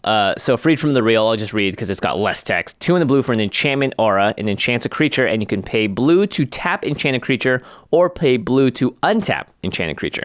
Zexara. Penman's Aura does the same thing. Yeah. With some additional stuff. Zexara notably adds 2 mana of any one color. So if you had blue, that means you can tap it, pay 1 blue to untap it, tap it, gain a blue. Still have 1 blue left after I do that. Keep going. So that's infinite mana with just 2 cards right there. Yeah. And then your deck is full of X spells. And one of the best things you can do when you have X spells is... infinite mana. Yeah, because if you just have a fireball, you just kill everyone. Yeah. Or in this case, in these colors, Exsanguinate. Yep. That's the black fireball. Yeah. Torment of Hailfire. Oh, boy. The card that we say has... I've seen this card end more games now more than probably a lot of other cards. I think in the last 2 years, I've died more to Torment of Hailfire than Exsanguinate. Jeez. That's just because it was only invented like a couple years ago. Yeah, and it definitely, I mean, sometimes when someone has infinite life, they don't have infinite permanence. Well, Exsanguinate also, like, sometimes doing Exsanguinate for, like, 10 doesn't do anything. Yeah. But Torment of Hailfire, a lot of times you're like, I'll do it for 10. It doesn't straight up win the game, but it ices it to the point where, like, no one else can win now. They can't even do anything. They don't have cards. They don't have stuff. Yeah. Walking Ballista is also another X spell. Keep in mind, when you cast these X spells, you're getting huge creatures with it as well. Villainous Wealth. Oh, yeah. Just mill out an entire person's deck. Make a huge Hydra, kill somebody else with the Hydra. Yeah, and honestly, if you have infinite mana and ways to convert the blue into other stuff, you can just do Villainous Wealth for like 20 on someone and then do Exsanguinate for 5, so you get to keep the cards or whatever. There's ways to really play around with having infinite mana, obviously. That's a good point. You don't actually want to do somebody's entire deck with Villainous Wealth because then they'll die and you'll lose all the stuff you got. Yeah. Yeah. That would suck. Yeah. Well, I mean, they're still dead. Because Xr makes these 0/0s with X plus and also encounters on it, cards like Biomass Mutation actually get a lot better, which is an instant that gives creatures you control base power toughness XX until end of turn. So again, even if you make this 1, you're adding 1 to each of, because normally You're not it's going like, to make it 1. You're going to make it like 7. yeah, but if you have like a 6/6 out, it's like, darn, I don't want to use Biomass Mutation because it's actually going to make it smaller. But because Xr adds +1/+1 encounters, then anything you make this, it's going to make the power and toughness bigger. And you'll still get a Hydra.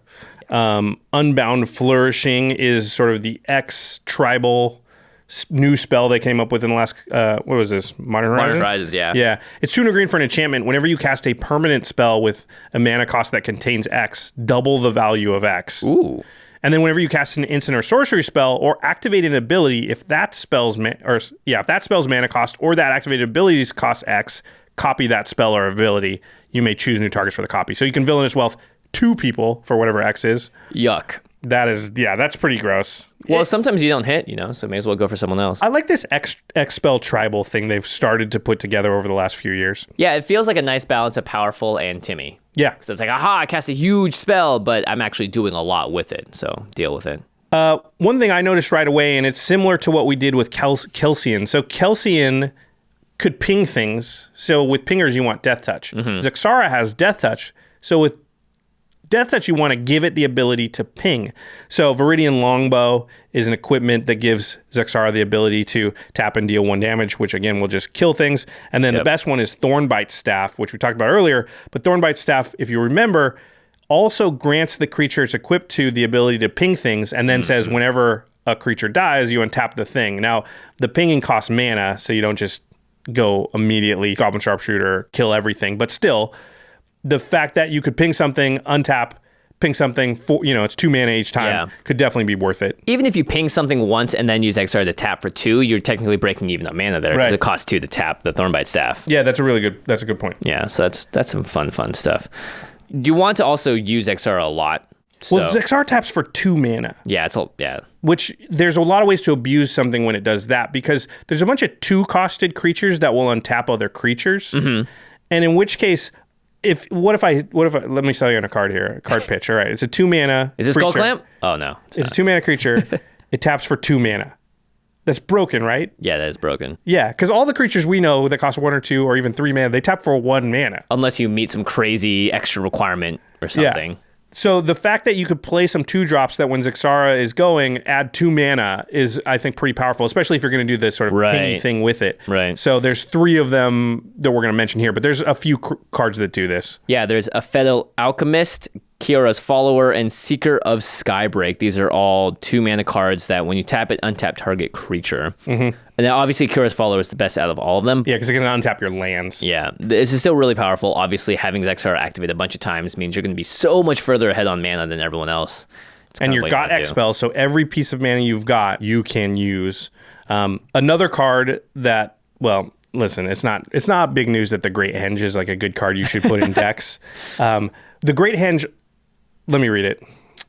7 green for a legendary artifact. This spell costs X less to cast, where X is the greatest power among creatures you control. This is why I really like it here. Yeah. Because you're just very likely to have just a random Hydra sitting around that's a 5/5 or 6/6. Yeah.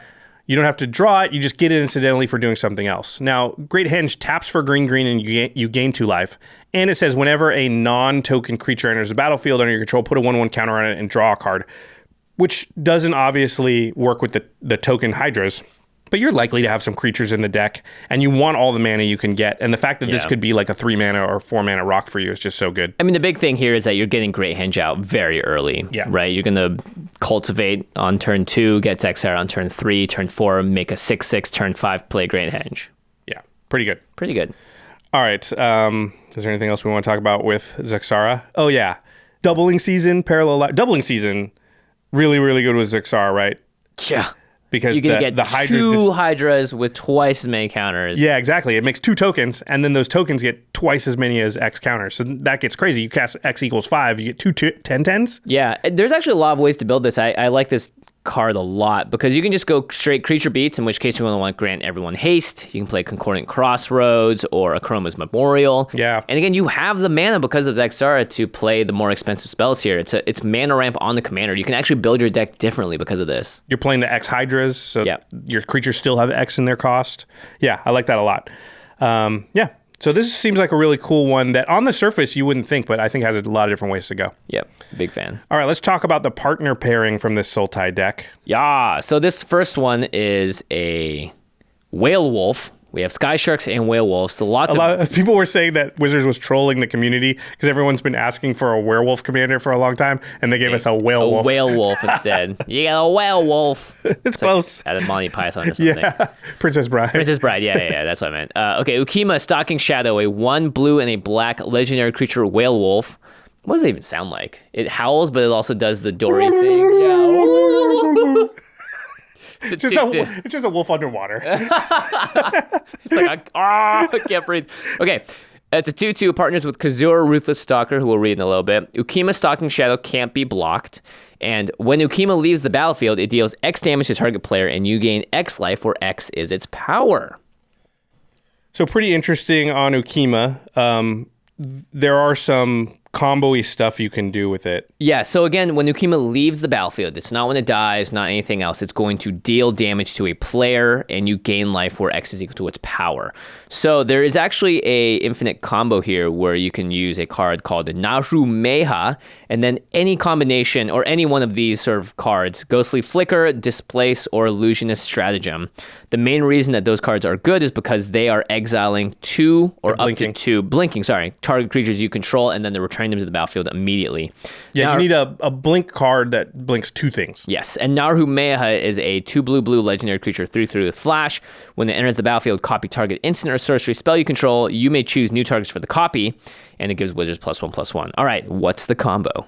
All right, so you have Ukima and another creature out. You cast Ghostly Flicker, targeting Ukima and the other creature. You maintain priority. Yep. So none of that has happened yet. In response, you flash out Naru Meha. Naru Meha enters the battlefield. The Ghostly Flicker is still on the stack. Naru Meha says, I'm going to make a copy of the Ghostly Flicker. But that one's going to target Ukima and Naru Meha. Ah. So now you let that resolve. They blink out. They come back. And now Naru Meha... they blink out. Ukima deals 2 damage to one of your opponents. You gain 2 life. They come back. Now Naru Meha says, I enter the battlefield. I'm going to copy an instant. Oh, Ghostly Flicker's still on the stack. That original one. I'll make a copy of it. I'll blink Ukima and Naru Meha. Yep. They blink, deal 2 damage, gain 2 life. Copy Ghostly Flicker again. Just do that until everyone's dead. Yeah, and Displace and Illusionist Stratagem are ones that say exile up to 2 target creatures you control. So those are even better. You don't need another creature with Ukima on the battlefield in order to get it going. Yeah. Ghostly Flicker is nice because you can do artifacts or lands, so it has a little more flexibility, but you have to do 2. So yeah, that's an infinite combo. There's a lot of actually infinite things you can do here. Cloudstone Curio and Allurin create a very easy infinite combo. So Cloudstone Curio is an artifact. Whenever a non-artifact permanent enters the battlefield under your control, you may return another permanent you control that shares a permanent type with it to its owner's hand. So if you have a creature out and you play a creature, you can choose a creature you control and you can blink it to your hand. Return it to your hand. Allurin is 2 green for an enchantment. Any player may cast creature spells with converted mana cost 3 or less without paying their mana cost and as though they had flash. So Ukima is a 3 CMC card. You just need another one that's 3 CMC or lower. Ukima's out, you play that card, you flicker it back to your hand, and you bounce it back to your hand, and you can play again that 3 CMC spell for free. And you just do the same thing. You bounce the other one, play it, bounce Ukima, play Ukima, bounce the other one. Yeah. It's a bit easier to interact with, you would think, except Allurin gives creatures flash. So then you can just wait. If someone's trying to remove it, they have to wait for you to flash the card in and target your And if you had a second 3 CMC one, you could do that thwart instead. it. And so yeah, so this is again. As combos go, it's like 4 cards, so yeah, it's fine. It's fine, but it's cool. The Ukima trigger is really what you're trying to break here. A lot of people saying that you would want Ukima maybe in the Yuriko deck, like the one Millie played on the recent episode of Game Nights. Right. Because Yuriko wants to have an unblocked creature so it can ninjutsu in, and then when you ninjutsu, you bounce the attacking creature back to your hand, so it would deal the damage and you'd gain the life. I think this is probably 3 CMC is probably too expensive for the Yuriko deck, though. I think you only want one. It's cute. It's not as devastating because you want to replay the card too, and so you can attack with the next turn typically. 2 mana intensive. That's 5 mana to ninjutsu and then play this again, right? Like I think you just want 1 CMC stuff. Yeah, and you are in green, so there are ways to make Ukima very, very scary. Oh yeah, because Kazur. Yeah, ruthless stalker. That's the partner commander. We'll read it since we're going to sort of talk about them in tandem. It's 3 and a green for a 3/3 legendary human warrior. Has partner with Ukima. Says whenever a creature you control deals combat damage to a player, put a +1/+1 counter on that creature. So any creature you have that deals combat damage to a player, it'll just start to grow. Yeah. One card that we haven't mentioned in a while, but is actually, I think, a really powerful card in green because it's kind of green removal as well as works in this deck well. It's Berserk. It's because it's expensive. Yeah. Green for an instant. Cast a spell only before the combat damage step. Target creature gains trample and gets +X/+0 until end of turn where X is its power. At the beginning of the next end step, destroy that creature if it attacked this turn. So that's a way for Ukima to leave the battlefield. And it's going to be really big because of Berserk. So it's a cute way. You can also use this to cast it on an opponent's creature when they attack, and then you have to kill it at the end of the turn, which is always funny. You end up doing that quite a bit because they'll attack somebody else. You'll be like, I get to kill that thing and hit the other opponent for a lot. Yeah. We probably should have talked about Berserk with Calamax too, because if Calamax is, I think, 6 power or bigger, it just kills the opponent, right? Like, because you attack, double it to 12, twice, double it to 24, and then he copies Berserk, so it doubles to 24. So yeah. Here's another card we're about to talk about. Actually, it can be 5 because you put a +1/+1 counter on them, right? Oh, then it goes to 6. 6, yeah. Then it goes to 12. Then it goes to 24. You're right. Yeah. This next card is another card that will kill people out of nowhere. Hatred. 3 black, instant. As an additional cost to cast the spell, pay X life. Target creature gets +X/+0 until end of turn. So if you have this on Ukima, you pay 20 life. You give it 20 extra power. It's a 22/2. Hit someone for that much. It's unblockable. And then you find a way to have it leave the battlefield, flicker, whatever. Sacrifice you're going to gain that life right back. Yeah, that's the good thing about Hatred here is you could pump 38 life into it, make it 40 power, kill them, and then if you have a way to get rid of Ukima, make it leave the battlefield, you'll gain all that life back. Yeah, because Hatred doesn't give lifelink, but Ukima will gain you life back. And it also will do another 40 damage to someone on the way out. So that's 2 players out, just like that. Yeah, really, really good. Oof. Yeah. Ukima pretty powerful, more powerful than I would have thought on first blush. A lot of people talking about food chain combos with Ukima. Food chain combo has been around forever. Basically, food chain combos always do the same sort of thing. They have food chain, which is a enchantment that says it's 2 and a green, and it says exile a creature you control, add X mana of any one color, where X is 1 plus the exiled creature's converted mana cost, and then you can spend that mana only to cast creature spells. So if you sacrifice a 3 CMC thing, you get 4 mana, but you can only cast creatures with that mana. What food chain combos always do is find a creature that you're allowed to cast from exile. So in this one, it's Miss Hollow Griffin and Eternal Scourge. Both of those you can cast from exile. So basically, because you're always up 1 mana on the exchange with food chain, you sack the creature, recast it. I have still one, of any color you want. Yeah, so it's similar to Zexara and Pemenzora, right? You're just always up 1 mana. You do that as many times as you feel like you have infinite mana of every color you want. And now you can cast Ukima as many times as you want, sack it to the food chain, and put it back in the command zone, but you have infinite mana, so you just pay the commander tax, cast it again, sack it to the food chain, keep doing that, and win. Food chain combos are like, I don't know. I've died to food chain like a million times. It always happens the same way.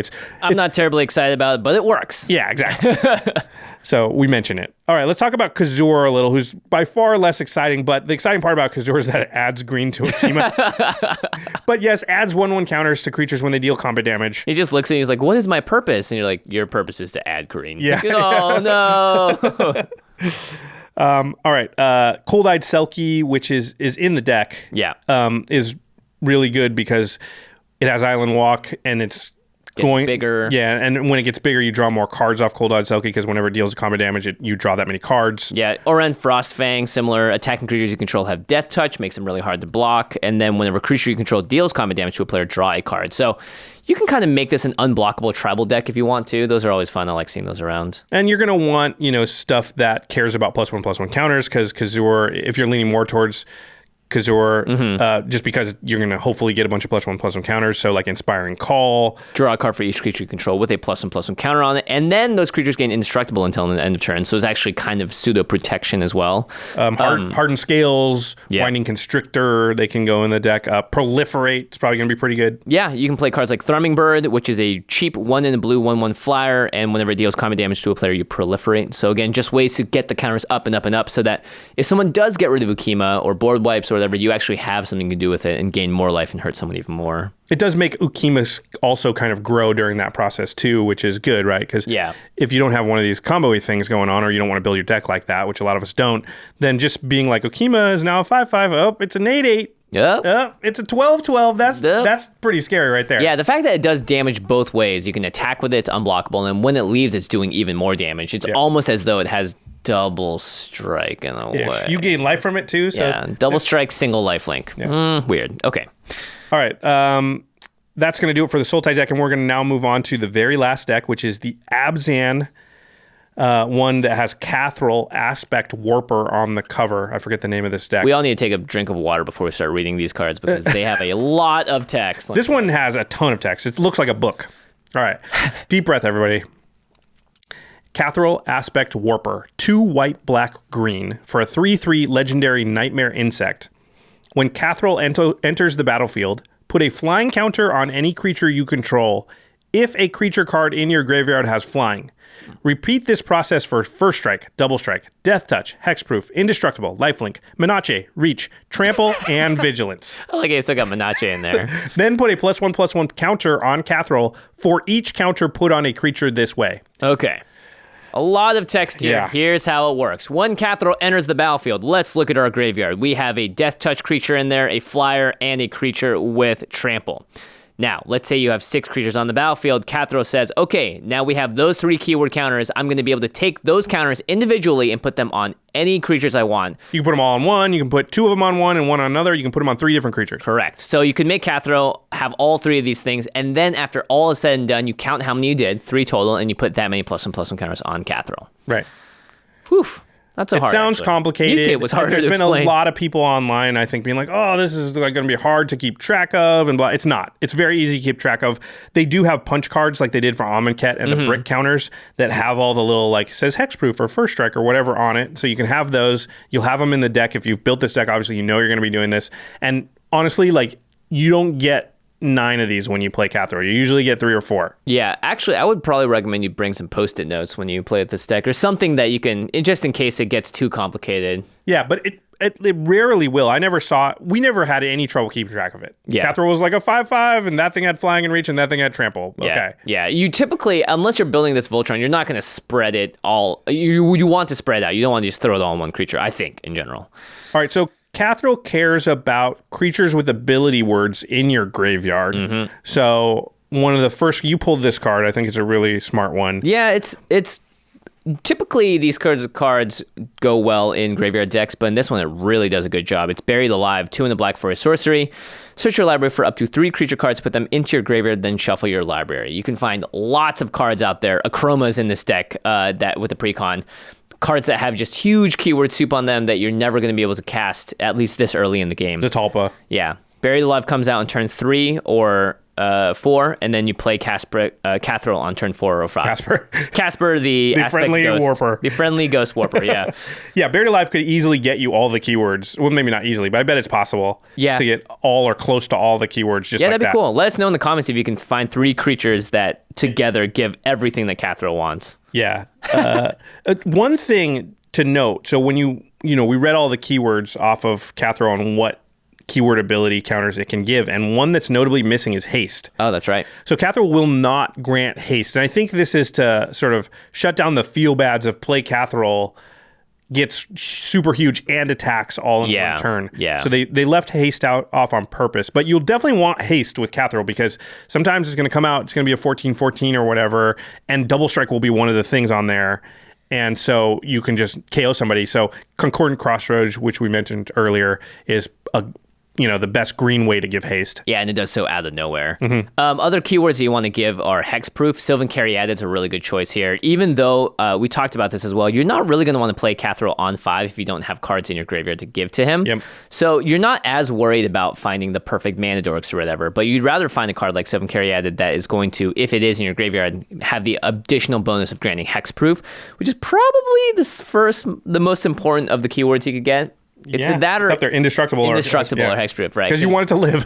Yeah, you want it to stick live. around. Yeah. Questing Beast is a really fun card from Eldraine, yeah. That's for some reason legendary. 2 green for a 4/4. It's got Vigilance, Death Touch, and Haste. Questing Beast can't be blocked by creatures with power 2 or less. Combat damage that will be dealt by creatures you control can't be prevented. And whenever Questing Beast deals combat damage to an opponent, it deals damage to target planeswalker that player controls.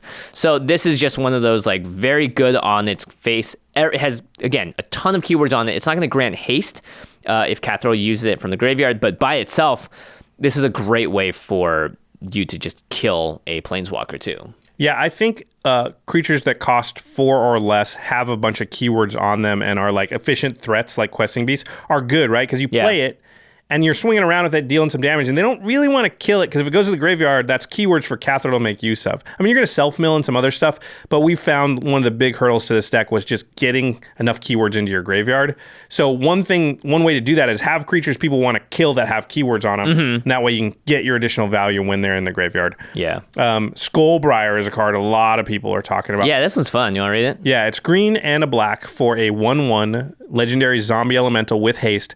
It says, whenever Skullbriar deals combat damage to a player, put a +1/+1 counter on it. But also, counters remain on Skullbriar as it moves to any zone other than a player's hand or library. So as it moves from graveyard to play and back, it will just keep whatever counters it has. And interestingly, and I don't know if they did this on purpose or what, the top part of Skullbriar, it gets +1/+1 counters. But the bottom part, it just says counters remain. So it's if you give it Death Touch, Flying, Hexproof counters, those will stay on it too. Not to mention it has the one keyword on it already that Cathril doesn't grant, which is Haste. Haste, yeah. So yeah, Skullbriar seems like a perfect addition for this deck. You're gonna want to run reanimate effects and animate dead effects in this deck too. So Skullbriar, if it dies, no worries, it's gonna still have all those freaking keywords. And Cathril, I think it would be easy to think that it does what a lot of these creatures do, right? It looks in your graveyard for the keywords on creatures, and it doesn't do anything to those cards. Yes, it doesn't like exile them or anything. Yeah. So if Skullbriar is in your graveyard, it will have the counters, so it will have whatever it had, and Cathril will then make those counters, right? So it's just really good there, even if you're not regrowing it. Skullbriar itself could just get all the counters you got. You have some of the Juka Bogs, your yeah. graveyard, but your Skullbriar is still around. It counts for all those things that it got on it. Pretty cool. I like this deck for, just fun. I think, again, this is sort of like those attack out, have crazy cool creatures deck. Not necessarily definitely not going to be at the top end of the power level. Yeah, it's not a combo-tastic type of thing. But definitely fun, and you'll pull off some stuff where you're like, this thing has trample and death touch all of a sudden. That's bad. Double strike. Make Holy your own crap. monster. Yeah. They're definitely keeping to the theme of Ikoria. One card I wanted to mention, because in this deck, you're going to be moving or trying to move counters around probably, and not 1/1 counters. You're going to be looking for those cards that like mess around with just generic, the word counter. Right. So there was a recent card, Athreos Shroudveil, for a white and a black for a 4/7 god, indestructible. As long as your devotion to white and black is less than 7, Athreos isn't a creature, blah, blah, blah. At the beginning of your end step, you put a coin counter on target creature, and then whenever a creature with a coin counter on it dies or is put into exile, return that card to the battlefield under your control. Now, I didn't figure out what you're supposed to do with that. I just think that's the type of card that will probably be good in this deck because you're already messing around with counters. Yeah, look at the Ozolith. It's a card that allows you to move counters around. But yeah, there haven't been that many cards printed that do this, especially not in these colors. Usually it's in blue. But this does seem like a direction they're pointing towards. So a card like Athreos, I think, is just going to get better and better, even in future sets, as we see more counters, because every set has some sort of counter type thing happening. And ability counters is a really cool mechanic in like the limited environment and stuff. And so they've got cards in Ikoria Lair of Behemoths that interact with just counters. So yeah, definitely something that's going to happen more and more, at least in the near future. I like it. Okay, let's move on to the other 3-color commander in the deck. This is actually the commander that we decided to do the pre-con upgrades around. So again, check out that episode. We go really deep into it. It's Tyam Luminous Enigma. 1, a black, green, and white for a legendary creature, Nightmare Beast. That's a 3/3. Each other creature you control enters the battlefield with an additional vigilance counter on it, and you can pay 3 mana to remove 3 counters from among creatures you control. Put the top 3 cards of your library into your graveyard, then return a permanent card with converted mana cost 3 or less from your graveyard to the battlefield. So that last little bit of text there is basically what Sun Titan does. It can bring a permanent card, 3 CMC or less, from the graveyard to the battlefield. It can be a land. Yep. Savine's Reclamation. An enchantment. Also does that. It's a white thing, right? 3 CMC or less, graveyard to battlefield. Pretty powerful ability. Yeah, usually you want to get lands, honestly, because you're going to ram. Now, you're in green here, so maybe you don't want to do that as much. Still, I think I'd still do it every time that I could. Yeah. There is one interaction we missed for that deck upgrade video. You want to walk through it? Yeah, so Devoted Druid is a mana dork that if you pay, it can tap to add a green, and then you can also put a -1/-1 counter on Devoted Druid to untap it. So it's a 0/2. So you would play it, and the next turn you tap it for 1, put a -1/-1 counter on it, and it untaps, and it taps again. But if you do that again, it dies. Yeah, so it doesn't have a restriction on it. It doesn't say you can only do this one time a turn. So if there's a way you can get the Devoted Druid up to a 0/4, that means you can put 3 -1/-1 counters on it and have it tap 4 mana each time. So with that in mind, you can actually use Tayam's ability to take those -1/-1 counters off of Devoted Druid and restart that process over again. Yeah, and the Devoted Druid pays the mana for Tayam's ability. So this would basically, if you can pump Devoted Druid's toughness, you can play all the cards from your graveyard, or put all the cards from your graveyard that are 3 CMC or less into play. If you can get this like up to a 0/10, you don't even need to worry so much about like people getting rid of it. You can just go nuts. Yeah, that's pretty cool. It's a cool interaction. Also, not necessarily going to immediately win you the game. You're just going to get a ton of stuff and a ton of value. Yeah, that's what I like about this card is that it doesn't say on its face like this is going to win you the game. There are some cards like Browlin, right? Just you deal Curiosity, boom. You're going to kill him. You win. Yeah. Tayam, it's like you get to have a lot more, I think, flexibility in how you build the deck. Because you could go the powerful. Yeah, you could go the +1/+1 route entirely with Mana Gorger Hydra, a card that adds a +1/+1 counter anytime a player casts a spell, make huge crazy beast creature tokens. We talk again a lot about these cards on the pre-con review, so we won't mention them too hard here. Death's Presence, another one that allows you to keep your +1/+1 counters around when the creature with them dies. Yeah, that's really important. Is how do we? It's like you're almost like playing a game with economy. Yeah. How do you keep these things on the battlefield and keep them around? Carrion Feeder, I like think, this one a lot. is a perfect sacrifice outlet for this deck. It's a black for a creature zombie. It can't block. However, you sacrifice a creature to put a +1/+1 counter on Carrion Feeder. So that's a counter that Tayam can interact with. It's also a sack outlet. And also Carrion Feeder is 3 CMC or less, so it can come back. Tayam can bring it back. Winding Constrictor, Hardened Scales, again, because you are playing with +1/+1 counters and other counters. Winding Constrictor is just any counter, so yeah, that's pretty sweet. Fauna Shaman, a really good one. So this is 1 and a green for a... What is it, a 1/1? Probably. 2/1? 2/2? It's small. It's 1 and a green for a little creature. What's important is that you pay a green, you tap it, discard a creature, and then search your library for a creature and put it into your hand. So it's survival of the fittest, but on a creature, it's a lot cheaper than survival of the fittest too, that Tayam could bring back. But also you can discard the thing that Tayam can bring back and get like another thing. So you can just kind of start, that value engine going, I guess. Yeah, being able to discard those cards into your graveyard because you can now cheat them out seems like a pretty powerful thing. You also have the O-Ring, Banishing Light / Grasp of Fate. These 3 cards are all enchantments, and they are all 3 CMC or less, and they get rid of stuff or have a board wipe type effect. So again, with Tayam, you can recur these a lot, and that's going to be really, really powerful because eventually they'll not be on the battlefield anymore. And sometimes, I've seen it before actually, a Grasp of Fate on turn 5 is way worse than the Grasp of Fate on turn 11 or 12. Yeah. Also, there's the what do we call that? Edict creatures. Edict creatures, yes. So there's Plaguecrafter, Merciless Executioner, and Fleshbag Marauder. They're all 2 and a black, and when they come into play, each player has to sacrifice a creature. Plaguecrafter is also, or Planeswalker, I believe. Yeah, but basically you almost always sacrifice the Edict creature, and everybody else has to sacrifice real creatures. Because of Tayam, you can bring these all back. Whew. And that can just really, basically, Voltron decks can never win against that kind of thing. Yeah, it really messes with Voltron decks. Yeah, but a lot of normal decks just can't either because you're like, hey, if every single turn I'm going to remove one of your creatures, even though you get to choose, they just can't keep up. Mm-hmm. This next creature might be one of the most synergistic fits with the deck. It's Yawgmoth, Thran Physician. Kathleen played it on our Game Nights episode. 2 black for a 2/4 human cleric, protection from humans, aka the Mardu deck. Wow, we're really just bringing it back, huh? You can pay 1 life, sacrifice another creature, put a -1/-1 counter on up to 1 target creature, and draw a card. And for black, discard the card Proliferate. So every single part of this works. Yeah. Black, discard the card, a 3 CMC card. Proliferate, get more counters, get the card back with time later. Yeah, double vigilance doesn't do anything except for it gives more resources for Tayam to play with. Yeah, exactly. Because again, Tayam gives every creature that enters the battlefield a vigilance counter with it. And you can give the -1 counters to your own creatures if you want to. Yeah, like we just talked about Devoted Druid. That's a way that, you can just, again, give more fodder, or you can use it to kill other creatures. So very powerful overall. This next one, when I saw it, I was surprised, but the more you think about it, it's like, oh yeah, this does a lot really of work cool. here. So it's Promise of Boonray, which is 2 and a white for an enchantment. When a creature you control dies, you sacrifice the Promise of Boonray. And if you do, you create 4 +1/+1 colorless spirit creature tokens. Thing is, if Tayam's out, they all come in with a vigilance counter. Ooh. So that gives you 4 counters for Tayam to play with. You pay 3, remove 3 of the vigilance counters, and then Promise of Boonray can be brought back from your graveyard. Another 4 creatures. And you're going to get another 4, and you're going to be able to keep doing that. So that's a lot of resources for Tayam to play with. Yeah, and that's, again, what you're trying to do here. It's like a cool little math game. There is a Harbinger of Night. Oh, yeah, I like this one a lot. Yeah, this one's really interesting. It's normally you don't play this kind of card. Yeah. 2 black for a 2/3. During your upkeep, put a -1/-1 counter on each creature. So yours and everybody else's. Yeah, which is really good because you're the one that can get rid of them on yours, but it's killing everyone else's creatures very slowly. Yeah, that's pretty sweet. Yeah, being able to mitigate the damage that you're getting from Harbinger of Night is the reason that it hasn't really been played, because it's hard to really interact with counters.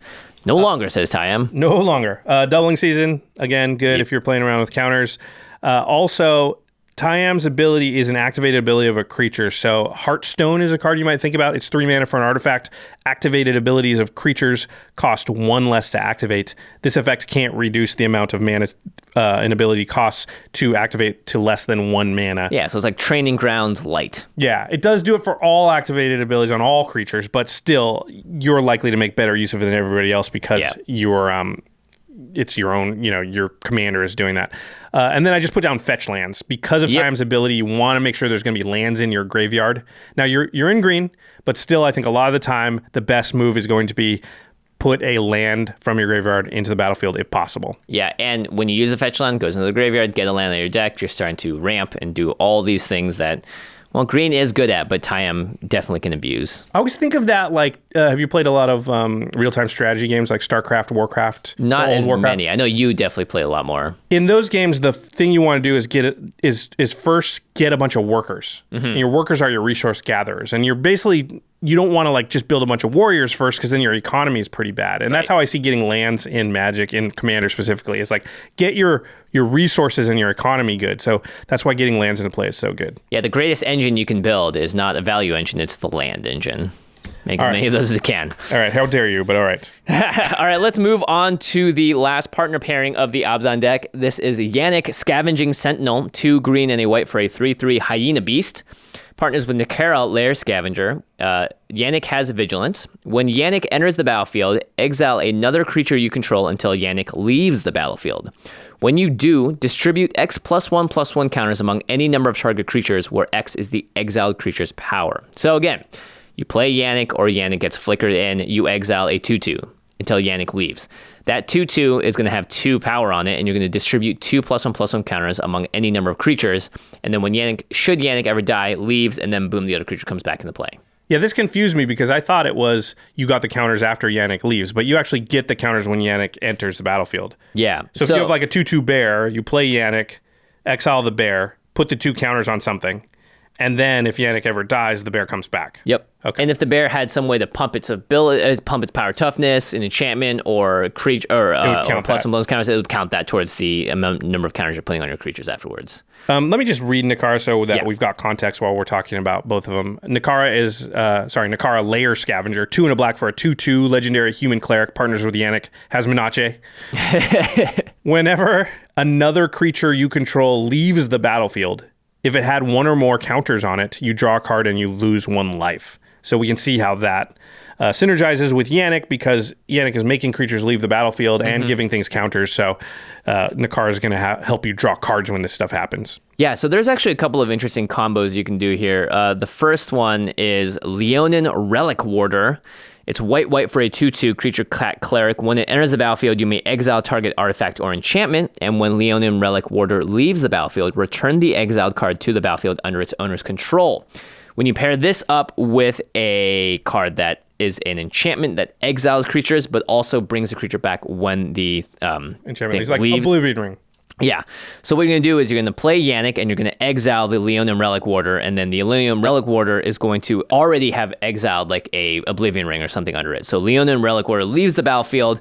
That enchantment comes back on the battlefield and exiles Yannick. Yannick leaves the battlefield, and then Leonin Relic Warder comes back on the battlefield, sees the thing that's killed Yannick, gets rid of that. Yannick comes in, targets the Leonin Relic Warder bounces, and then when it comes back, and then it's basically repeating this. You're adding a bunch of +1/+1 counters. So you start this by playing Oblivion Ring on Yannick. Yeah.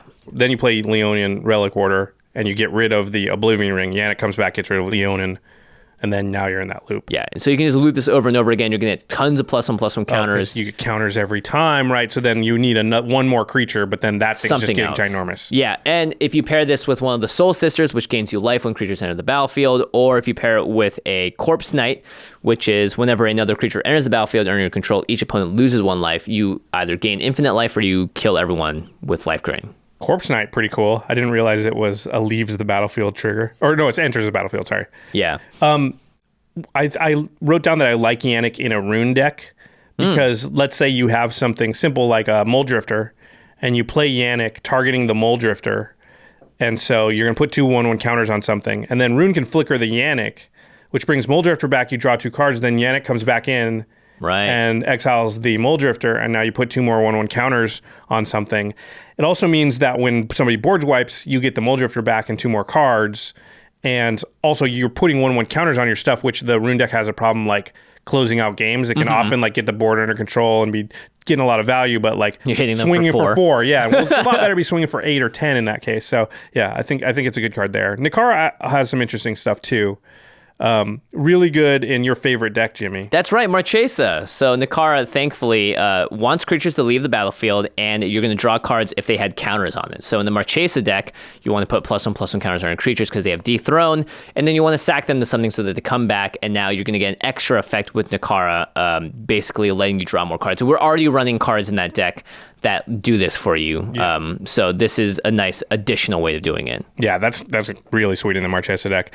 Thrawn, again, Yawgmoth Thrawn. Yeah. Thrawn's Physician is really good because you're putting -1 counters. You can do it on your own creature. Maybe it dies. That's already drawing you cards. Then you're drawing more cards from Nikara. Pretty sweet. Nikara might be perfect in the Gave deck, though. Oh, yeah. Spores. So Gave is 2 white, green, black for a 0/0. Enters the battlefield with 5 +1/+1 counters on it, and there are 2 abilities. You can either pay 1 to remove a 1/1 counter from a creature you control and create a 1/1 green Saproling creature token.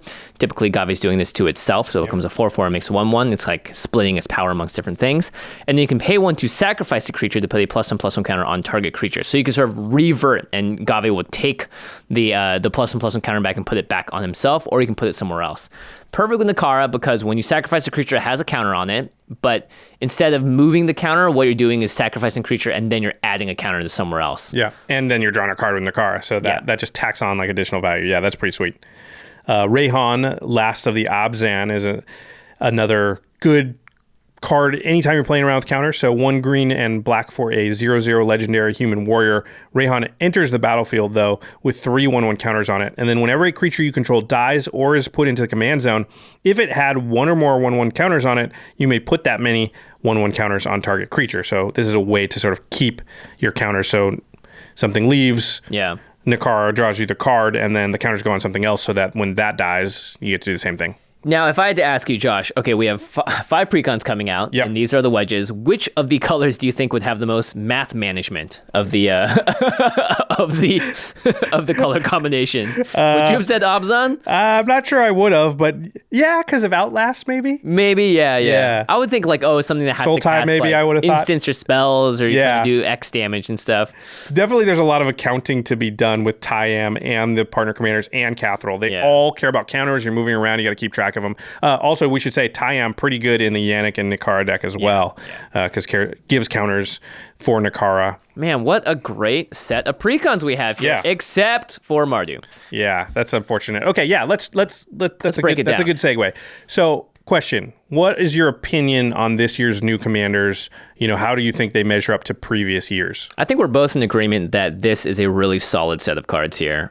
Even just based on the episode and doing it and talking about all the cards, there's so many interactions, there's lots of different play patterns, things that are out of the box of Commander. So I think in general, this is never going to be as good as the 4-color Commander year, but this is still pretty darn good. Yeah, I think this is very solid. Probably the best one in quite a while, maybe since Commander 2016, as far as I'm concerned, with stuff that I'm like, oh, that's cool. I might want to build that deck. There's at least like 5 or 6 in here, whereas like I feel like last year there was like 2 that I wanted to build. It felt a little more color by numbers with the like, hey, it's morph, it's this, it's that. Right. This has a little bit of that going on, but also some interesting stuff with the sort of non-face commanders. That's a really good point about the morph thing, because, again, this is the first time that this shares a main mechanic with the main set, but it's not just mutate. Tayam also shares a mechanic with the main set, and both of them are mechanics that work well with the cards in the set and in the world of Magic. Well, and I would say like that's probably why, because mutate is exciting to me because it's not something I've seen, so that's interesting. Whereas morph is like,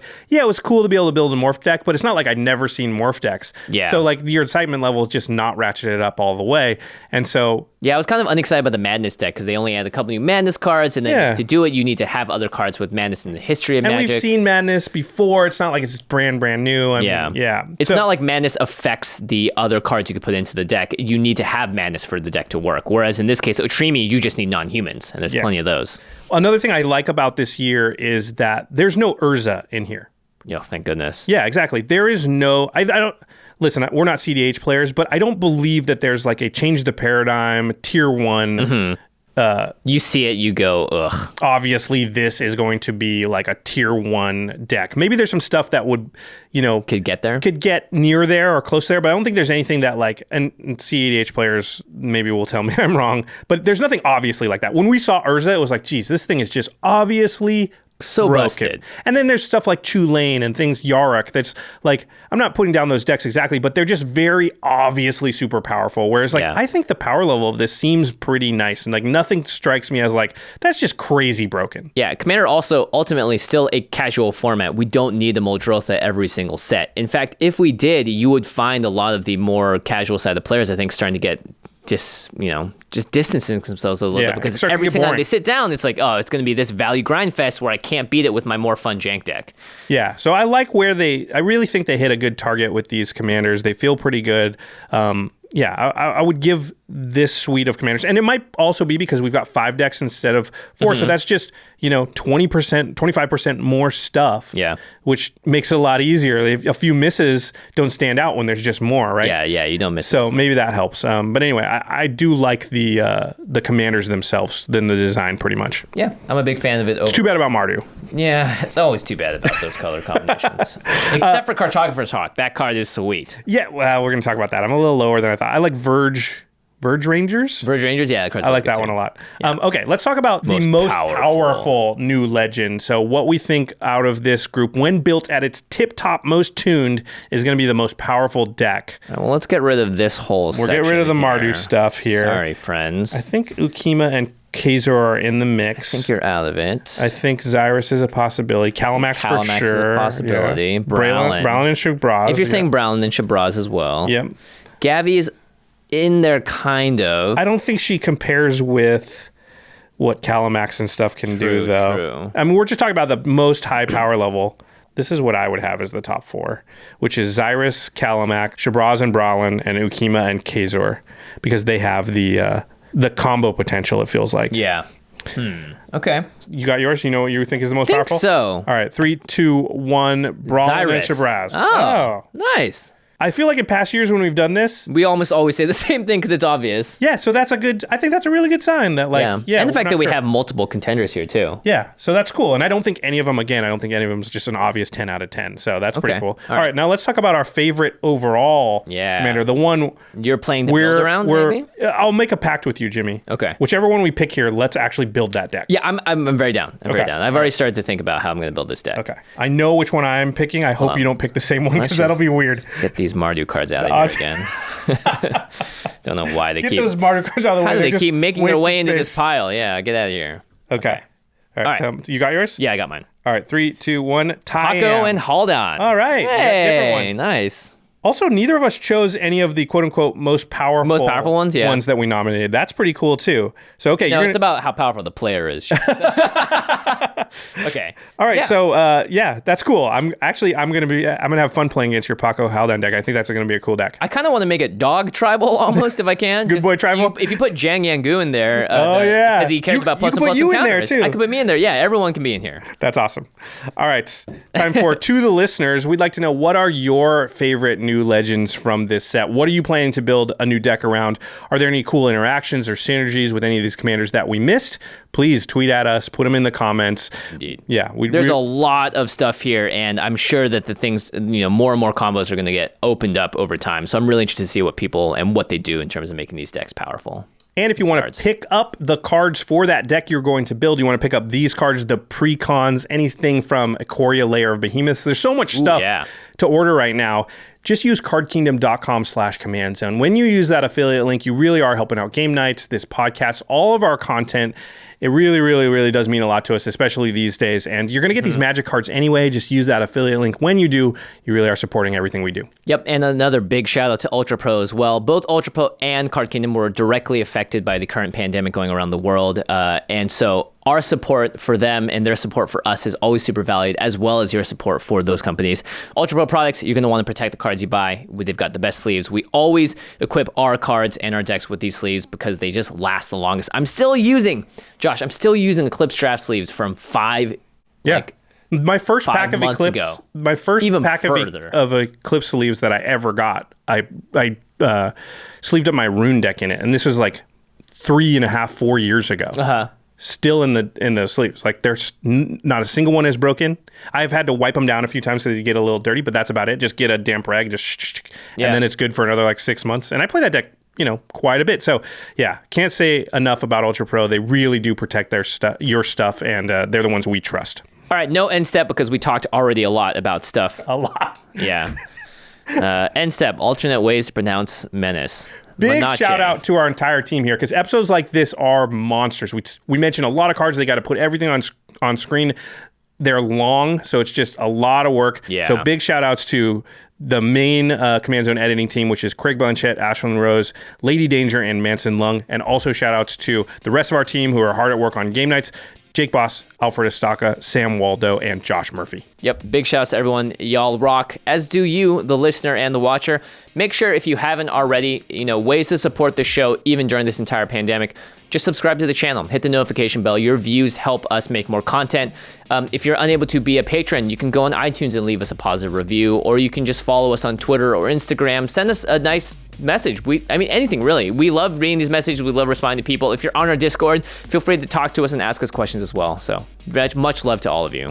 Yeah, much love, everybody. Stay safe out there. Oh, yes. And of course, big thanks to Geoffrey Palmer, who does the Living Card animations that start and end our show, as well as live behind us here on set. You can find him at Living Cards MTG. All right, bye, Geoffrey. We'll see you next time. Yeah, bye-bye. Peace.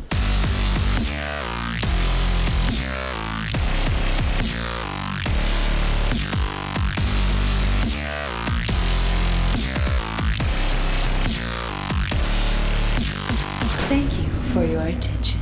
For further inquiries, send an email to commandcast@rocketjump.com or ask us on Twitter @JFWong and @JoshLeeQuai. See you later, alligator. Greetings, humans.